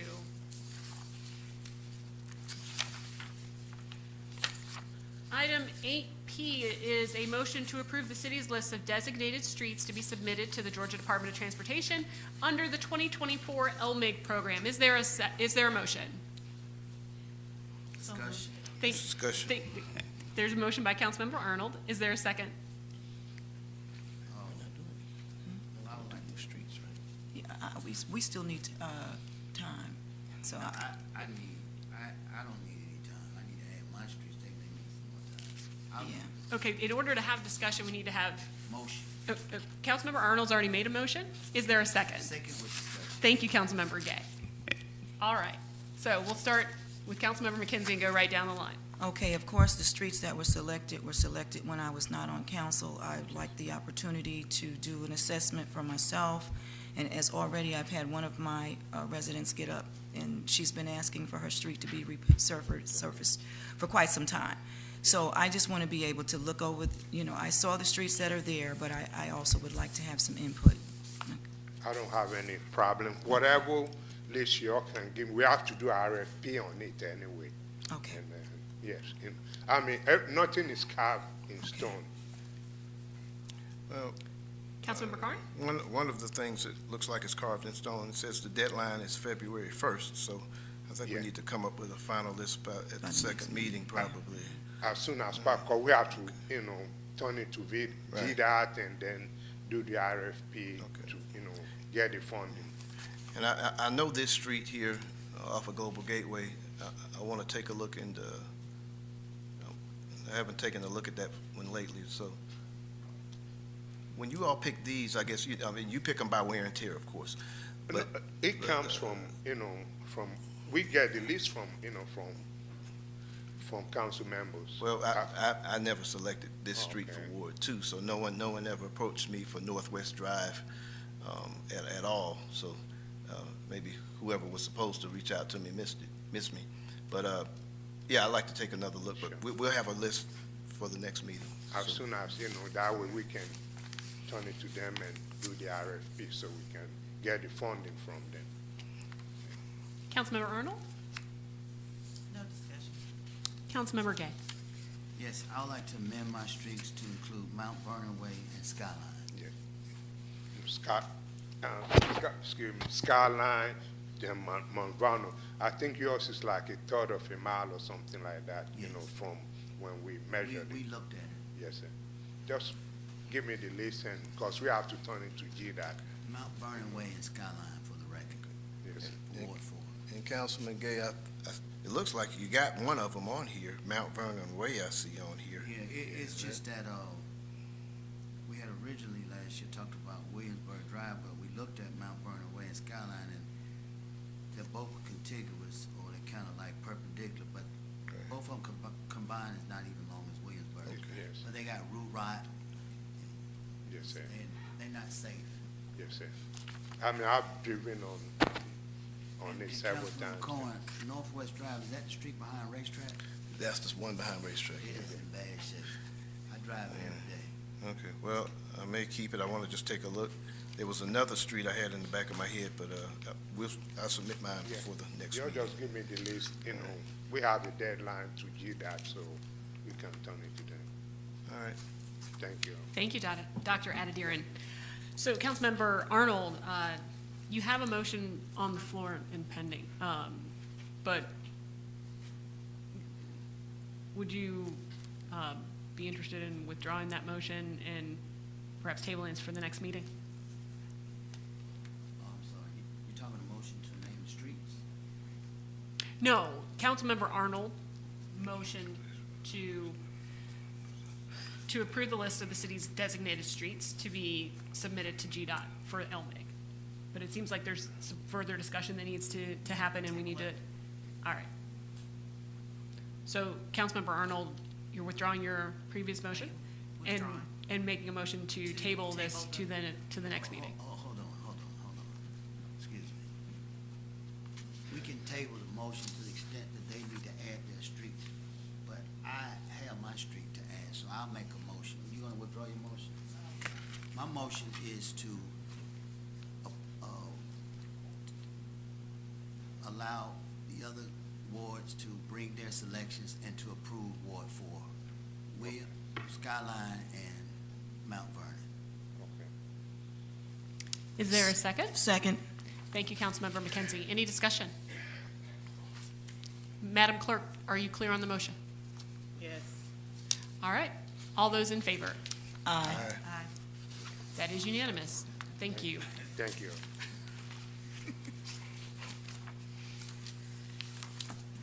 Item 8Q, Motion to approve Midwest Municipal Services LLC as a designated collection agency for managing and collecting delinquent utility accounts on behalf of the City of College Park customer service. Is there a motion?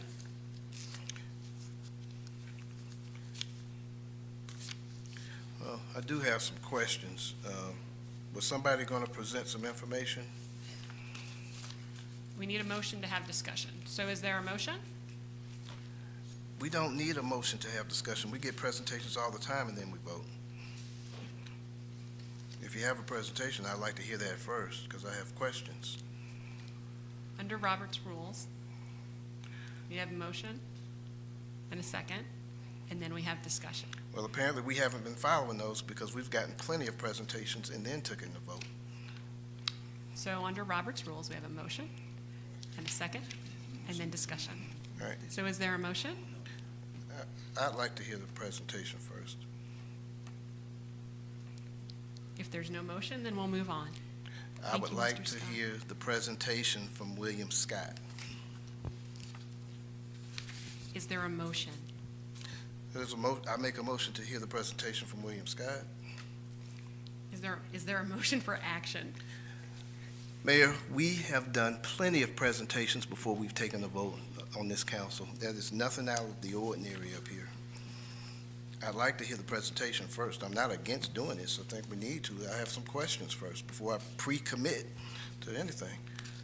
But I'll make a motion if if that's fine. Is your motion to approve Midwest Municipal Services? No, my motion is not. I want to hear the presentation. I will make a motion. Mayor, I would like to make a motion that we table this item. Okay. Is there a second? All right. Any discussion? Yes. I think this is something we need to discuss.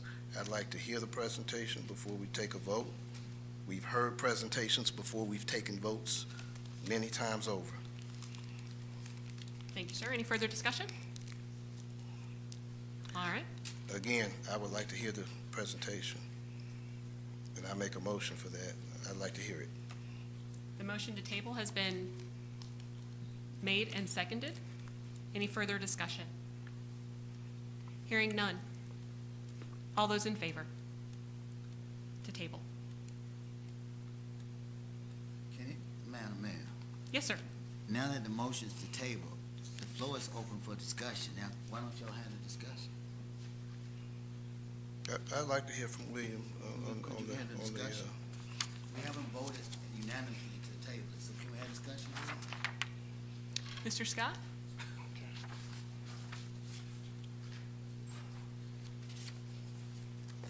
Sure.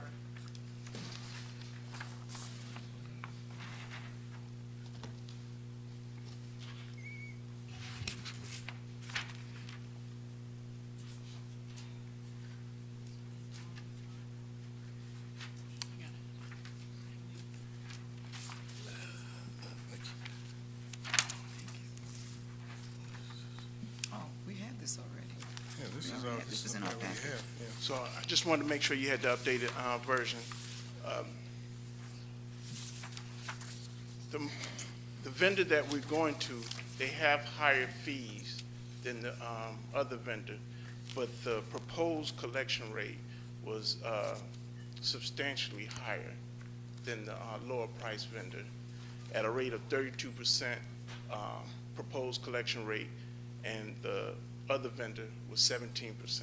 That's a 15% difference, and that would substantially help us with our collection efforts. And William, it sounds like a much better deal. I'm for it. One of my first questions is, how exactly did Midwest estimate our 20,000 monthly recovery? Say that again one more time. How sir. did they estimate the 20,000 a month in recovery? Was that our estimate or their estimate? No, it's a 32% collection. Right, which looked like it came to about that 20,000 monthly recovery of approximately $20,000 in delinquent account payments under the resource impact. It says here that we projected a monthly recovery of approximately $20,000. Yes, sir. That, we have between $45,000 to $60,000 each month of potential delinquent accounts. So if you take 32% of that, you get to that range. That answers the question, how we estimated Yes, the sir. 20,000 a month. Okay. So that looks like about 240,000 a year. The outfit before Life Quest Services, I don't know what we had before that, but, and you were here probably when you left and then came back.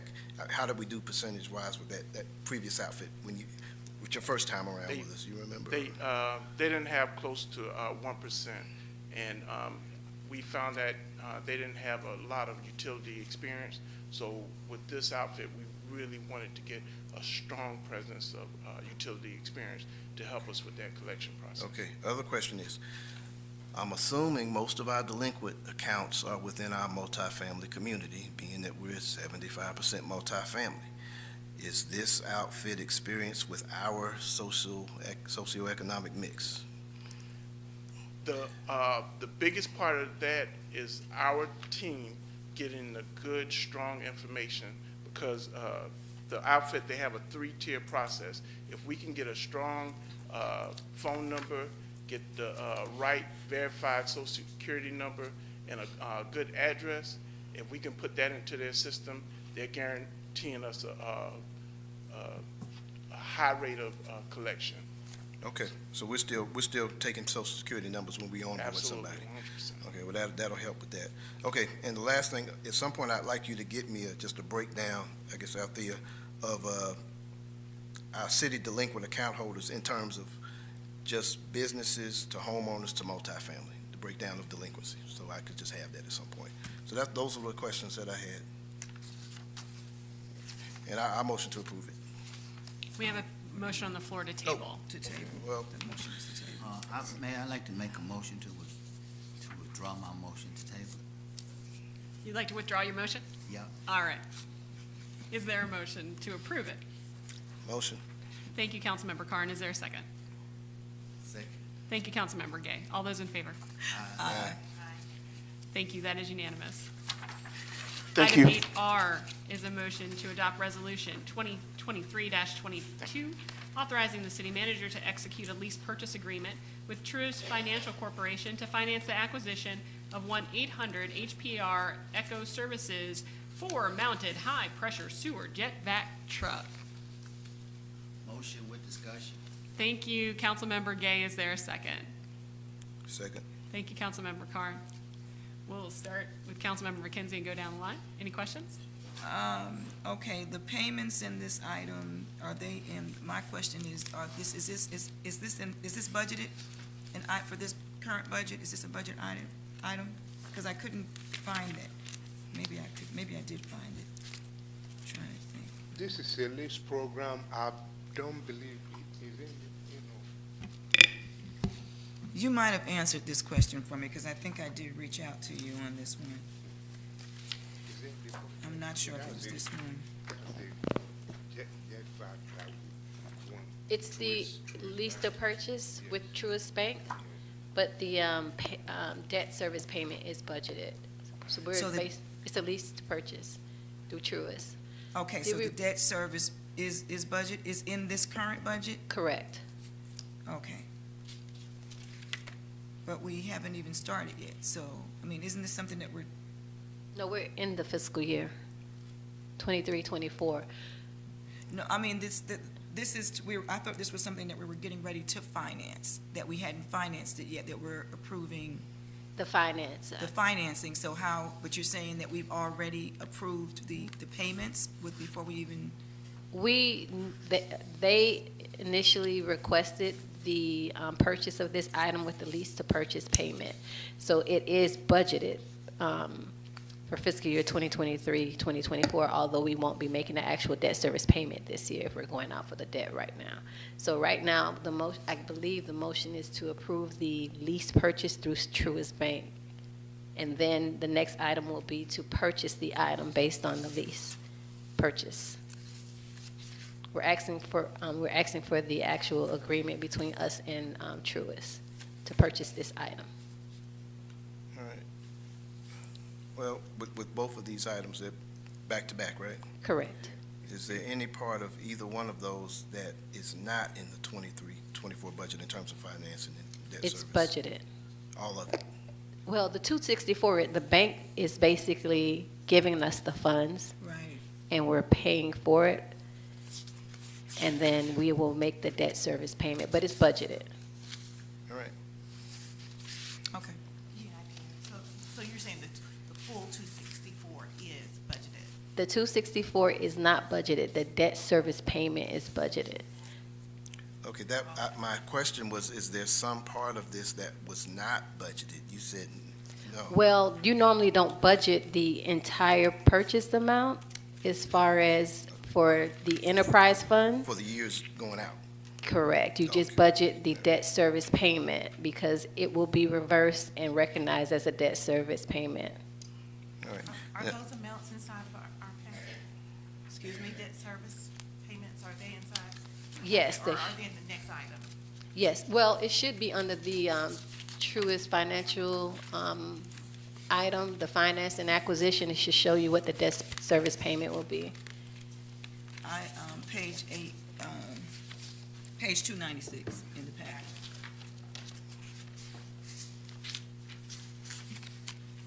It should show you it should show the amortization schedule. Doctor, don't we have a jet truck now?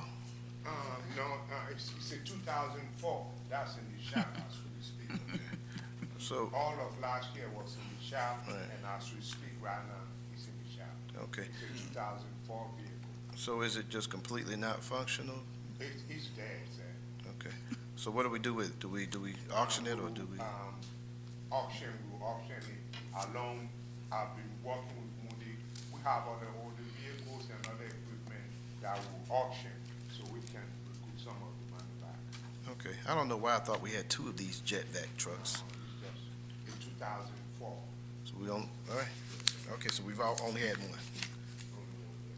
But right now, we don't have any. Well, we gotta get it, I guess. All right. Any other questions or discussion? Seeing none, is there all those in favor? Aye. Any opposed? Any abstentions? That passes unanimously. Item 8S, motion to approve the purchase of a Model 800 high-pressure sewer cleaner equipment Series 4 jet vac truck from Jet Vac Equipment Company LLC in the amount of $264,438.01. Is there a motion? So moved. Thank you, Councilmember McKenzie. Is there a second? A second. Thank you, Councilmember Arnold. Any discussion? Hearing none, all those in favor? Aye. That is unanimous. Item 8T.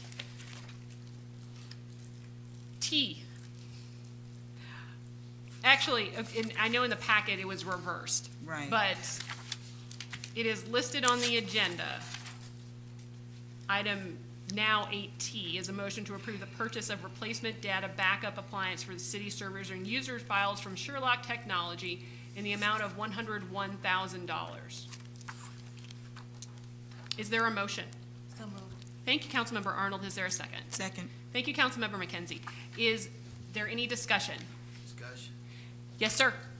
I support it, but I want to be clear since we're talking about what's being paid out of current budget versus amended budget. This item is out of the amended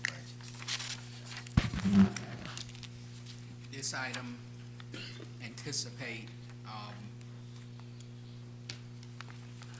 this was submitted as a budget modification request, if I recall correctly, right? Yes, sir, a portion of it. So the plan was we pulled out of the budget modifications those items that really couldn't wait for the budget. So you would be approving this without budget authority pending the budget modifications coming before the council. Well, we gotta have this, obviously. Yeah, this Absolutely. is really 911. Absolutely. Yeah. Well, we need to approve it whether we approve the budget modifications or Yes, not. Right. absolutely. So And it's I'm not gonna using be- a portion It's not gonna be pending of my anything. money to pay for this too. Okay. All right. But we're not gonna make it pending on, if we do something else. And if we have to do just a budget amendment for it, then so be it. Any other discussion? All those in favor? Aye. Aye. Thank you, that is unanimous. Item 8U, motion to extend on-call and general engineering services contract with Prime Engineering and authorize a purchase order in the amount of $224,000. Is there a motion? I've got some discussion. I guess this is in two different parts, more or less. There's a significant amount of this that we owe. Is that right out there, from what I understand? Okay. The other part is, I guess, part of extending the contract. Would that be? Hold on one second. Is there a motion? Because we gotta have a motion and a second, and then we have discussion.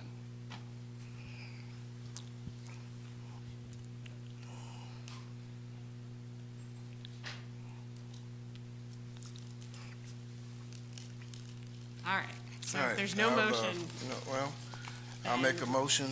I'll make a motion with discussion. okay? Okay. I mean, we're always gonna have discussion after the motion, but we So just need to the, have a motion. I made a motion. So, So is there a second?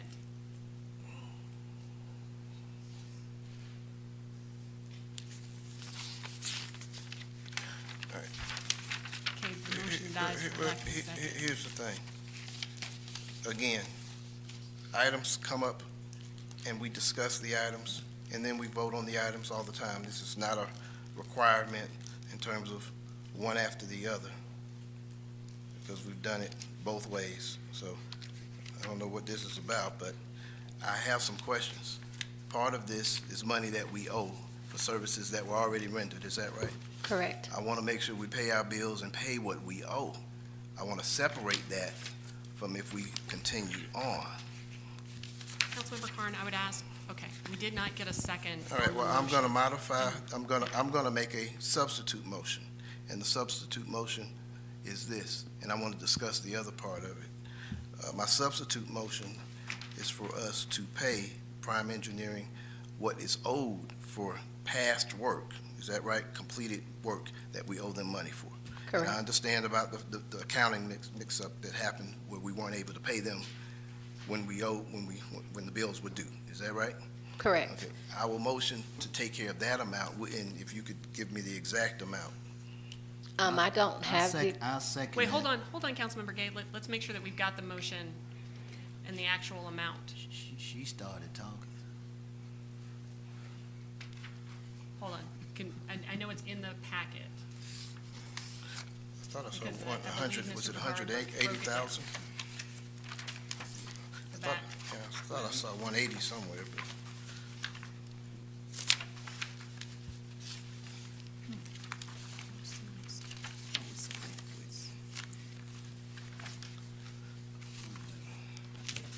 Does anybody have the amount? I know Dean isn't here, but.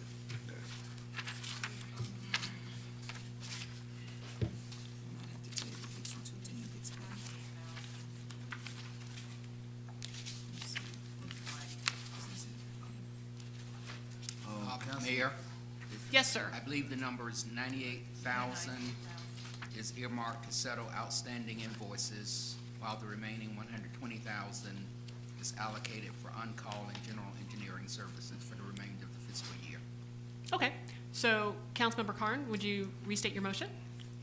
A motion to approve the 98,000 owed to Prime Engineering. Okay. And is there a second? Second. Thank you, Councilmember Gay. Please go right ahead, Councilmember Carn. All right, so this other end, contractual services is the other portion of that, right? correct. For the remainder of Right. the year, yes. Okay. One of my issues is this, we haven't had a city engineer for a while, and I guess the idea was to slowly, wean our ways off of prime engineering and supplemental engineering. Now, obviously, we're going to have supplemental engineering from time to time when it's necessary, but the general idea is not to, continue continue on and on and on along the same lines that we have been in the past when we did not have a city engineer. One of the things I'd like to do, and I've talked about it before, city manager, our former city engineer, William Moore, I've talked to him several times, and I would like to bring him in terms of, on a consulting basis, to take a look at our infrastructure, and we talked about putting together some type of a program book for the institutional knowledge that he has so that we can utilize that with our current engineers as well. And so before we commit to another outfit, I'd like to get an assessment of what's going on in engineering. And I certainly think that's the person that to do it, because he knows more about the infrastructure of this city than anybody else. So I would like to look at bringing him in, and you are working something out on a contract basis to get the information and data and give us an assessment, and particularly this year. So that's what I'd like to do, and maybe we circle back to this and take a look at it at another point in time. Mayor, Yes, sir. in answer to Councilman Carnes' suggestion, that relationship is already in place. Mr. Buhari regularly speaks with the former city attorney or Engineer. City engineer.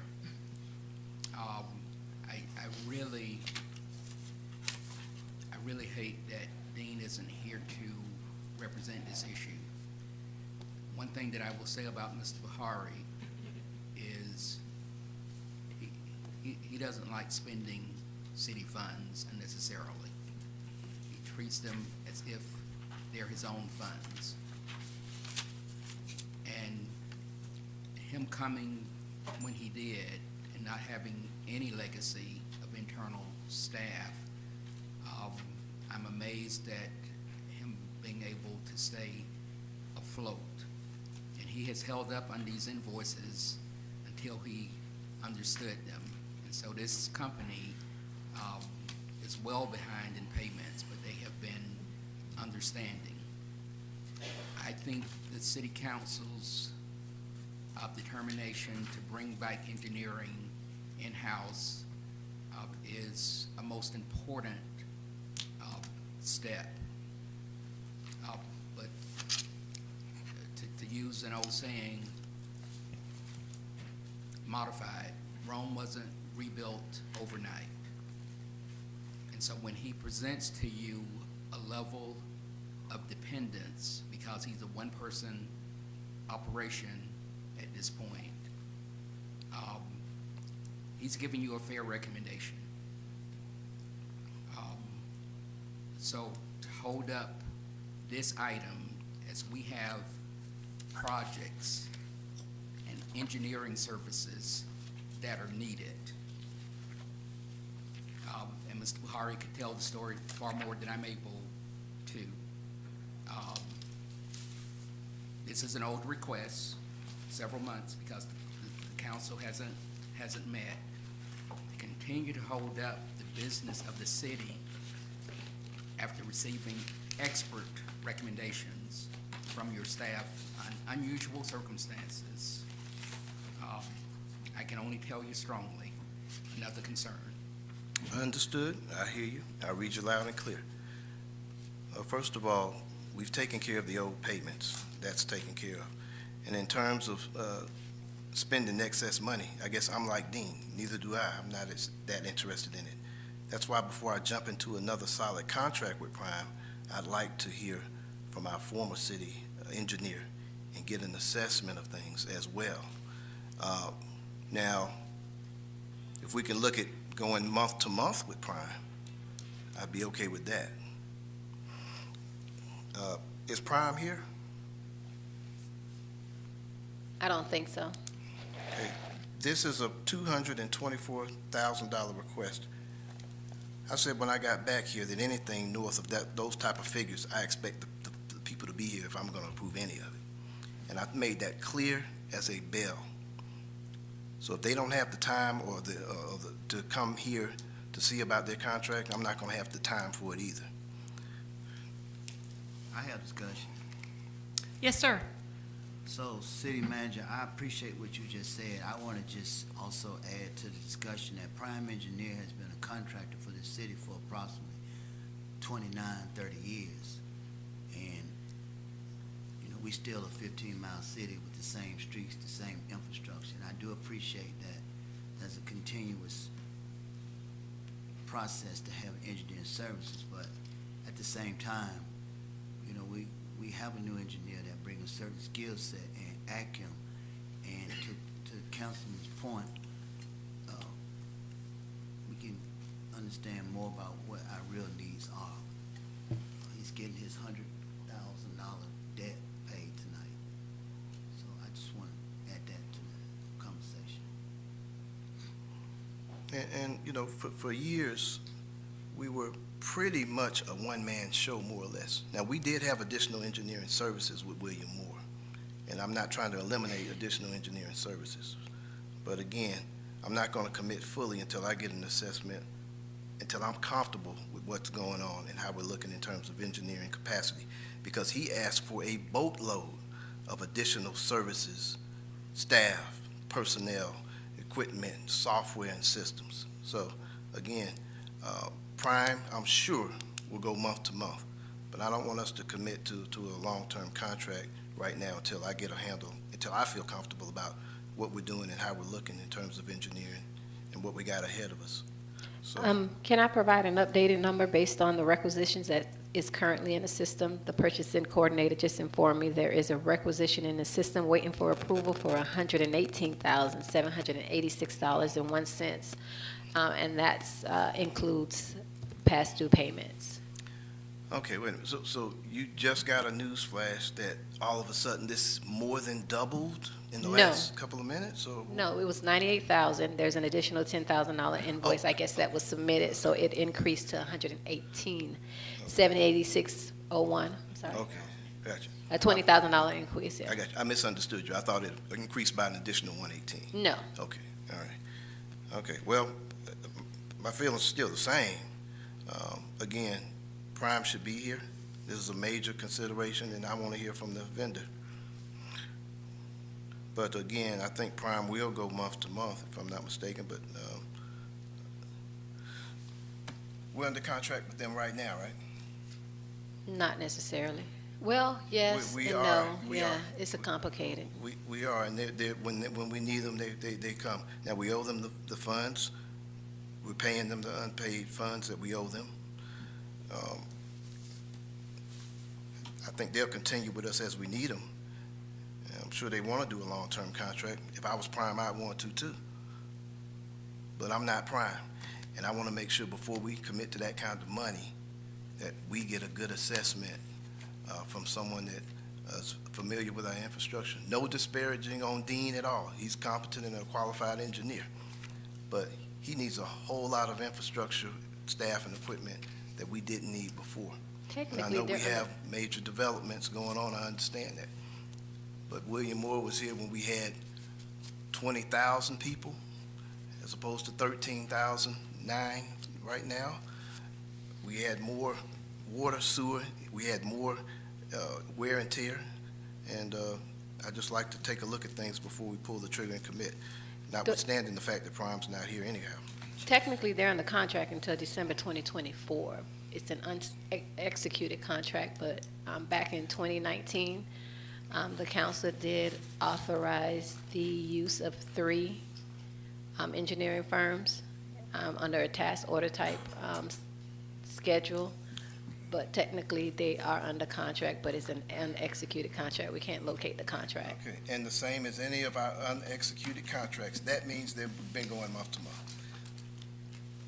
So I would keep it right there until we hear from him, and I'd like to hear from Mr. Moore as well coming in. And he told me that he had been speaking with Dean, and that's a good thing, but I want to bring him in terms of the institutional knowledge and that value, and I see a lot of value and some cost savings there. So that's what I'd like to do. So we're fine with Prime. If we have an issue, they're still on call, and we can pay as we go, but I don't want to commit to a long-term contract. Any further discussion? Hearing none, the motion is for, Madam Chair, I'm sorry, It was Madam for Clerk. 98,000, but it needs to be, from what I hear, modified. $118,786.01. Yeah, I modify that motion for the increase. There's been an amendment. Who seconded? Councilman Gay. Councilman Gay, okay. Second for the amendment. All right. City Clerk, so that's clear, that does not include contracting further, No, it's just for 118,786. just what we owe them. For outstanding invoices. All those in favor? Aye. That is unanimous. Item 8V, a motion to approve an expenditure as a task order under an existing on-call contract in an amount not to exceed $50,000 to authorize Prime to perform an ALTA survey, an updated topographic survey, and utility locate services for the 6 West Residential District. Is there a motion? Motion. Second with discussion. All right, so the motion was made by Councilmember Carn, seconded by Councilmember Gay. Go right ahead, Councilmember Gay. Ms. Alexander, good evening. I just had a quick question. Have we not been doing this over the last several years? What he's proposing to do, title, Lance? I'm assuming these are those. I'm sorry, I can hardly hear you, sir. I'm sorry. What he's proposing to do, have we not been doing that over a period of time? The parcels in 6 West, why? I guess what I'm asking, is this like to finish it up, to start in the middle? And the second part of my question is, why isn't this a VITA expenditure? This is through, the VITA budget is your budget. You approve the VITA expenditure. So we are asking as a VITA, as a modification in the operating budget for VITA is approved by City Council. And so some of the, conferences or anything like that, City Council approves the budget for whatever VITA operations are. So this is just part of that. Just like you pay, the council approves the city attorney, VITA attorney fees. Yeah, it's a complicated question because the survey, yes, Prime has been doing some of the survey work. The survey work they've done was limited to boundaries and some of the topographical, a limited amount. They also did a survey for us related to the cemetery, and then they did a new plat survey for us related to some property that the city received as a grant under the state of Georgia, and we had to do a land swap 2 years ago to correct some of that. So yes, they've been the main person working on surveys. The ALTA survey, and I'm not an engineer, so but I'll try to play one here on TV. That the ALTA is a lot more detailed, and we've been, you actually approved it in 2020, but with COVID, everything shut down. So we canceled the original task order. We just never completed it. So you kind of put it perfectly. They've been working on some of it. It's never been completed. And with every bid and proposal for especially the residential area, we learn more data. And now it is urgent, given where we are with pursuing buyers and investors, to get this ALTA data in their hands this month if we could. It's just been put off since October. And Councilman, the ALTA survey, it's different from the regular surveys and topos, which they did. And correct me if I'm wrong, I think topos only last a certain number of years anyway, and they have to be re-upped. But we need the ALTA. We didn't get that from Prime. I was told by Rob that we haven't gotten that, but we did get the other 3 or 4. We did get those. And if I may, Prime was not aware the agenda item was on tonight. They absolutely would have been here. Councilman Carn, I heard your point, and I just wanted to let you know I spoke with Rob this afternoon when we found out Dean was having family emergency, and so he's out of town. All right. Well, and this happened all of a sudden with Dean, but they should have been made aware because that number triggered, it needed to come before this body, and we had discussed that. Yes, sir. Last year, actually. All right. Any further discussion? None. All those in favor? Aye. That is unanimous. City Attorney's report. We have one more item here. We forgot the GMA delegates for this year. So we want to do those. If we can couch those somewhere. We added those into the, as part of the add-ons. Right. The voting delegate for the convention? GMA convention, yes. Okay. So we just add, we need to add this as an item or? It's down here.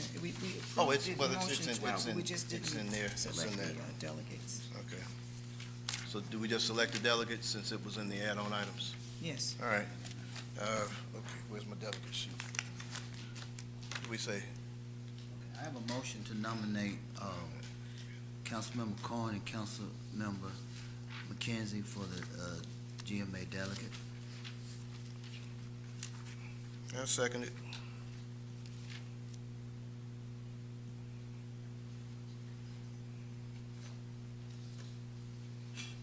Any discussion? Well, I have one question, Madam Mayor. What, Ms. Clerk, when do they have to be there? Because she's relatively new. With the GMA, what? It's for the convention, so. So when do our delegates need to be there? They need to be there. We don't have that information right now. They don't send it out. It's until usually March. about, this is the same time. If it's the 4 days or whatnot. And I guess we're all gonna go, so I know the mayor's gonna be there because she's the head, one of the head When honchos. they send it out, I'll make sure you guys get it. But Yeah. they'll send it out later this year, March, April. All those in favor? Aye. That's unanimous. City Attorney's report? Happy New Year. City Manager's report. No further report from the submitted 56-page report. He said he already gave his. And report of mayor and council. And I'll waive. Councilmember McKenzie? Okay, so you don't have a report, you said? Okay. I think, Mayor, you saying you don't have a report tonight? I'm waiving. Waiving, oh, okay, all right, okay. All righty. All righty, well, I want to just say a special thank you to the record-breaking number of Ward 1 registered voters who chose to place their confidence in this 5-foot passionate community servant on November 7th, 2023, and to hire me to represent you. I'm honored for the opportunity to be your voice and a tool to advocate on your behalf. I'm also grateful for the opportunity to serve with such a distinguished panel of committed leaders in this governing body. Furthermore, I hope to foster the core values of our city locally and in the greater metropolitan community, representing College Park and being a demonstration to others of how great and a wonderful city we have. Now, we are a diverse people that represent everything that is good as well as everything that's challenging in Georgia. But we must never neglect to remember that we are Georgia's global gateway city. Everything that comes to Georgia must come through College Park.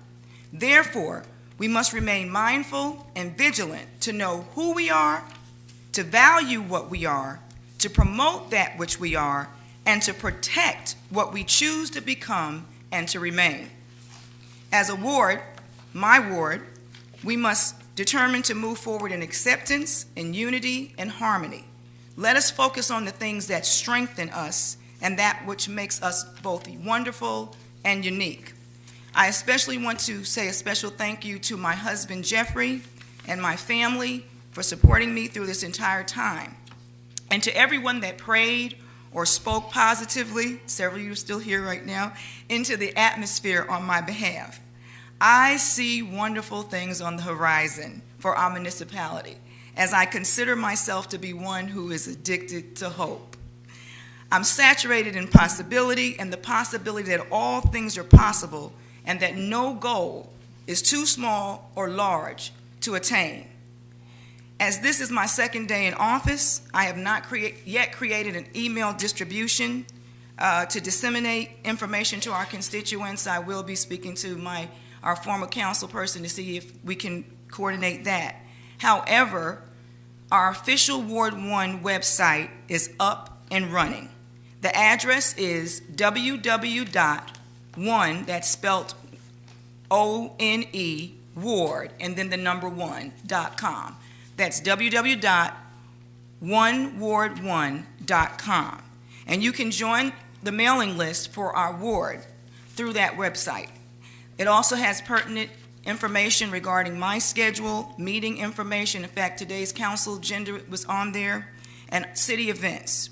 In addition, our first Ward 1 meeting is planned for the end of this month, January, and it'll be held at the Public Safety Building.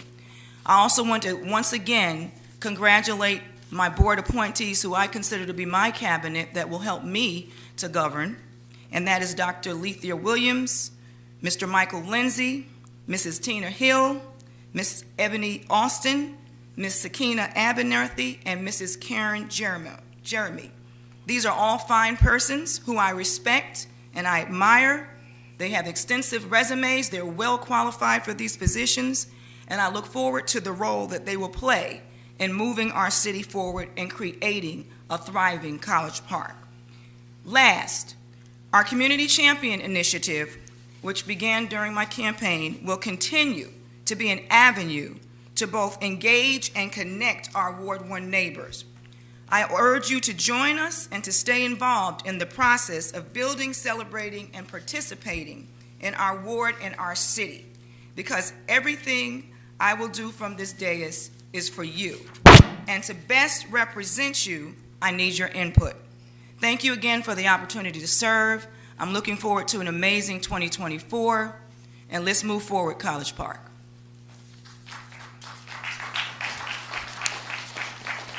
Councilmember Carn? All right. Want to welcome our two councilwomen. It's going to be an honor to serve with you all. I'm very excited. I'm looking forward to this wonderful year. A couple of things I got here. Dr. Baker, I want to get a feel for, I guess, remote working. Staff members that may be working from home. I'd like to just compile a list and kind of get a feel for if we have some that are working from home, whatever days of the week, and a list of what's going on there.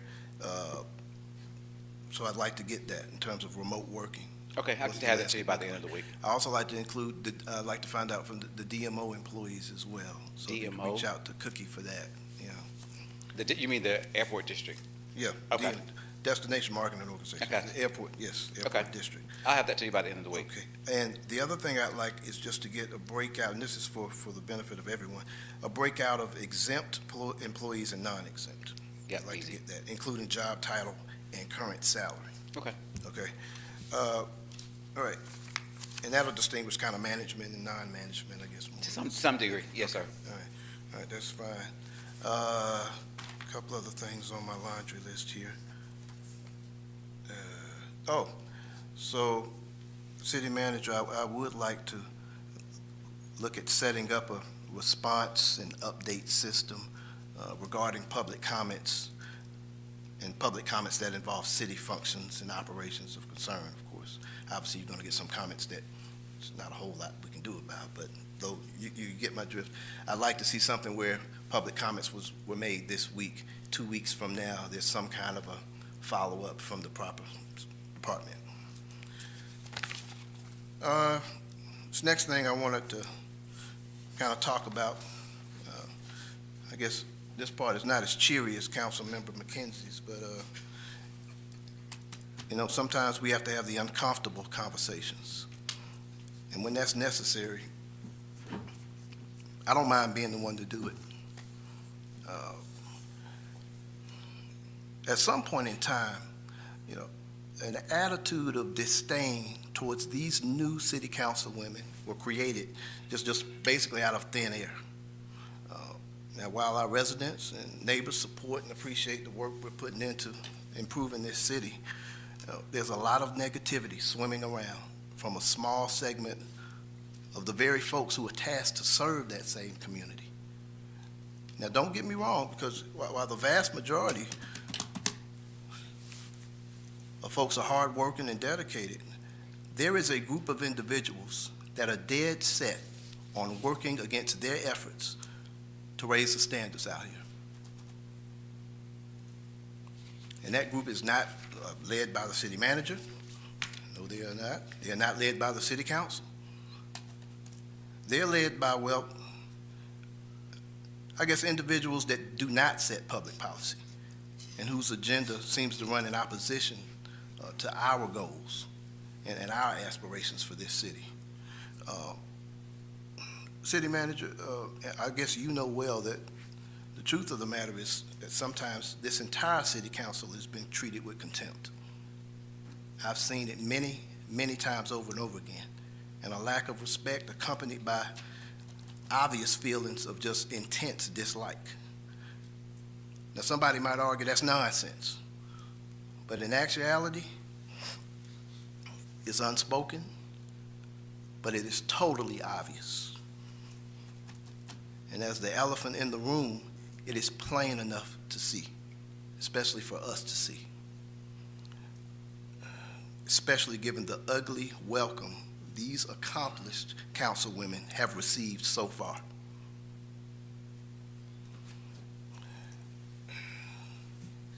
And for what? For having quality standards? For having the same high expectations as their neighbors that elected them?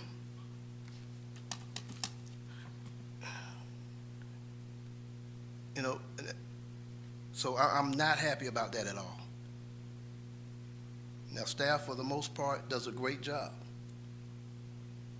But we need a lot of work, and there's a lot of staff that's not cutting the mustard. And it hasn't been happening since I got back here. Now, maybe in some other city, this type of work product is acceptable, but not here, not now. And in 2024, mediocrity has no place here. And I want to make myself clear so that there's no misunderstanding. City manager, you know, the task of getting to the bottom of this problem, and it is a problem, rests squarely on your shoulders, because we are and have been talking and meeting, and we're set to deliver real improvements to the quality of services in College Park. And that takes teamwork.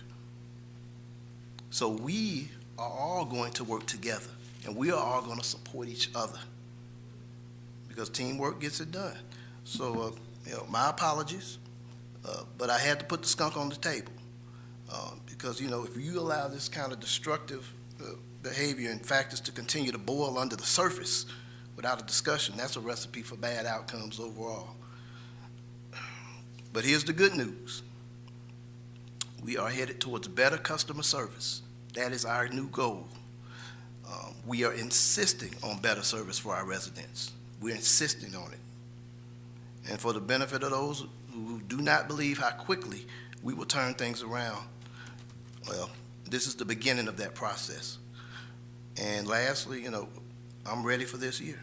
And one of the best things about giving a brand new, unused 2024 is that you get to hit that reset button. Did I get it right last year 100%? No, nobody did. But we get to hit that button and get it right this time. So city manager, we are giving you your marching orders, and we're counting on you to make things right. So that's all I got. Councilmember Arnold? I'll say this. I'm going to hold the majority of my comments until next time, but my goal is to operate in excellence, for the city to operate in excellence in everything that we do. All of the other initiatives and goals that I have for Ward 3, I'll make those announcements next time. Thank you. Councilmember Gay? Yes, Mayor. I have a few comments. I'll go through these pretty quickly. My mother-in-law had a stroke, as many people know, and my wife works for the state of Georgia, and we had to do FMLA. And it was the first time I realized just how tedious the FMLA policy is. And I noticed that we have a FMLA policy that seems to be very vague. So, City Manager, I would like for us to look at our FMLA policy and try at least look at some, best practices of other municipalities or governments that have FMLA policies so that we would be in compliance. The second thing is, in Ward 4, and Councilmember Corn actually told me that I want to give a birthday shout out to Miss Bellamy, Walt Bellamy's wife, and you told me she was 91? 93. 93. Happy birthday. Miss Bellamy, I didn't get a chance to come by your house, but happy birthday. My son Roman had a birthday. He doesn't like for me to call his name out publicly, but happy birthday. And also prayers out to Shirley Robinson, one of my dear residents, one of my best residents who's battling cancer, so my prayers with her. I'd like to thank those, my colleagues who voted for me for Mayor Pro Tem. Many of you know I've been skipped over, Ward 4 has been skipped over 8 years. So for y'all to do that tonight, that shows goodwill, not for me, but it more is a testament to who you all are and how you coming up here with the kind of attitude. So I appreciate that. Also, Meech, thank you for your kind comments. It just goes to show there are no permanent friends or enemies in politics. My fourth comment is I'd like to thank those candidates who ran unsuccessful, who put their names in the hat. They worked very hard. They was passionate. I don't take it personally. Neither does my family take it personally. But we hope that they will continue to serve and be involved. There were people who voted for them, who had confidence in them, and collectively we all need to work with this council and make a better city. Just got a couple more. I had a doctor's excuse twice, and unfortunately I missed the last 2 council meetings. And for those who may not know that, I've only missed 2 council meetings in 8 years. But I didn't even watch the live Facebook. And I just want to say this because the public watched us. And I don't care about what you say to me, but I care about the perception that we're giving to developers, investors, banks, people that want to move here. And I'm going to say this to those people who came down here and exercised their right to talk. Teachers strike, pilot strikes, nurses struck, screenwriters struck, and that was American. In fact, they were actually honored on the news.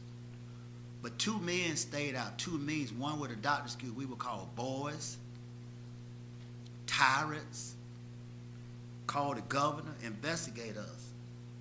And that was allowed to go on publicly with an open mic.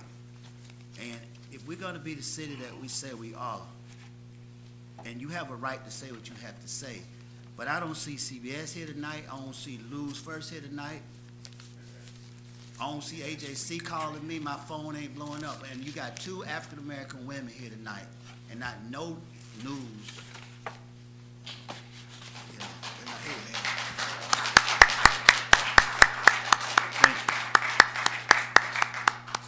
And I ain't trying to pick a fight with the news, but I just thought, but I will say, I look forward to working with these guys. I had a brief opportunity to talk with them. They're sincere, beautiful sisters. Councilman Cohen has matured. He brings a lot of value to the table.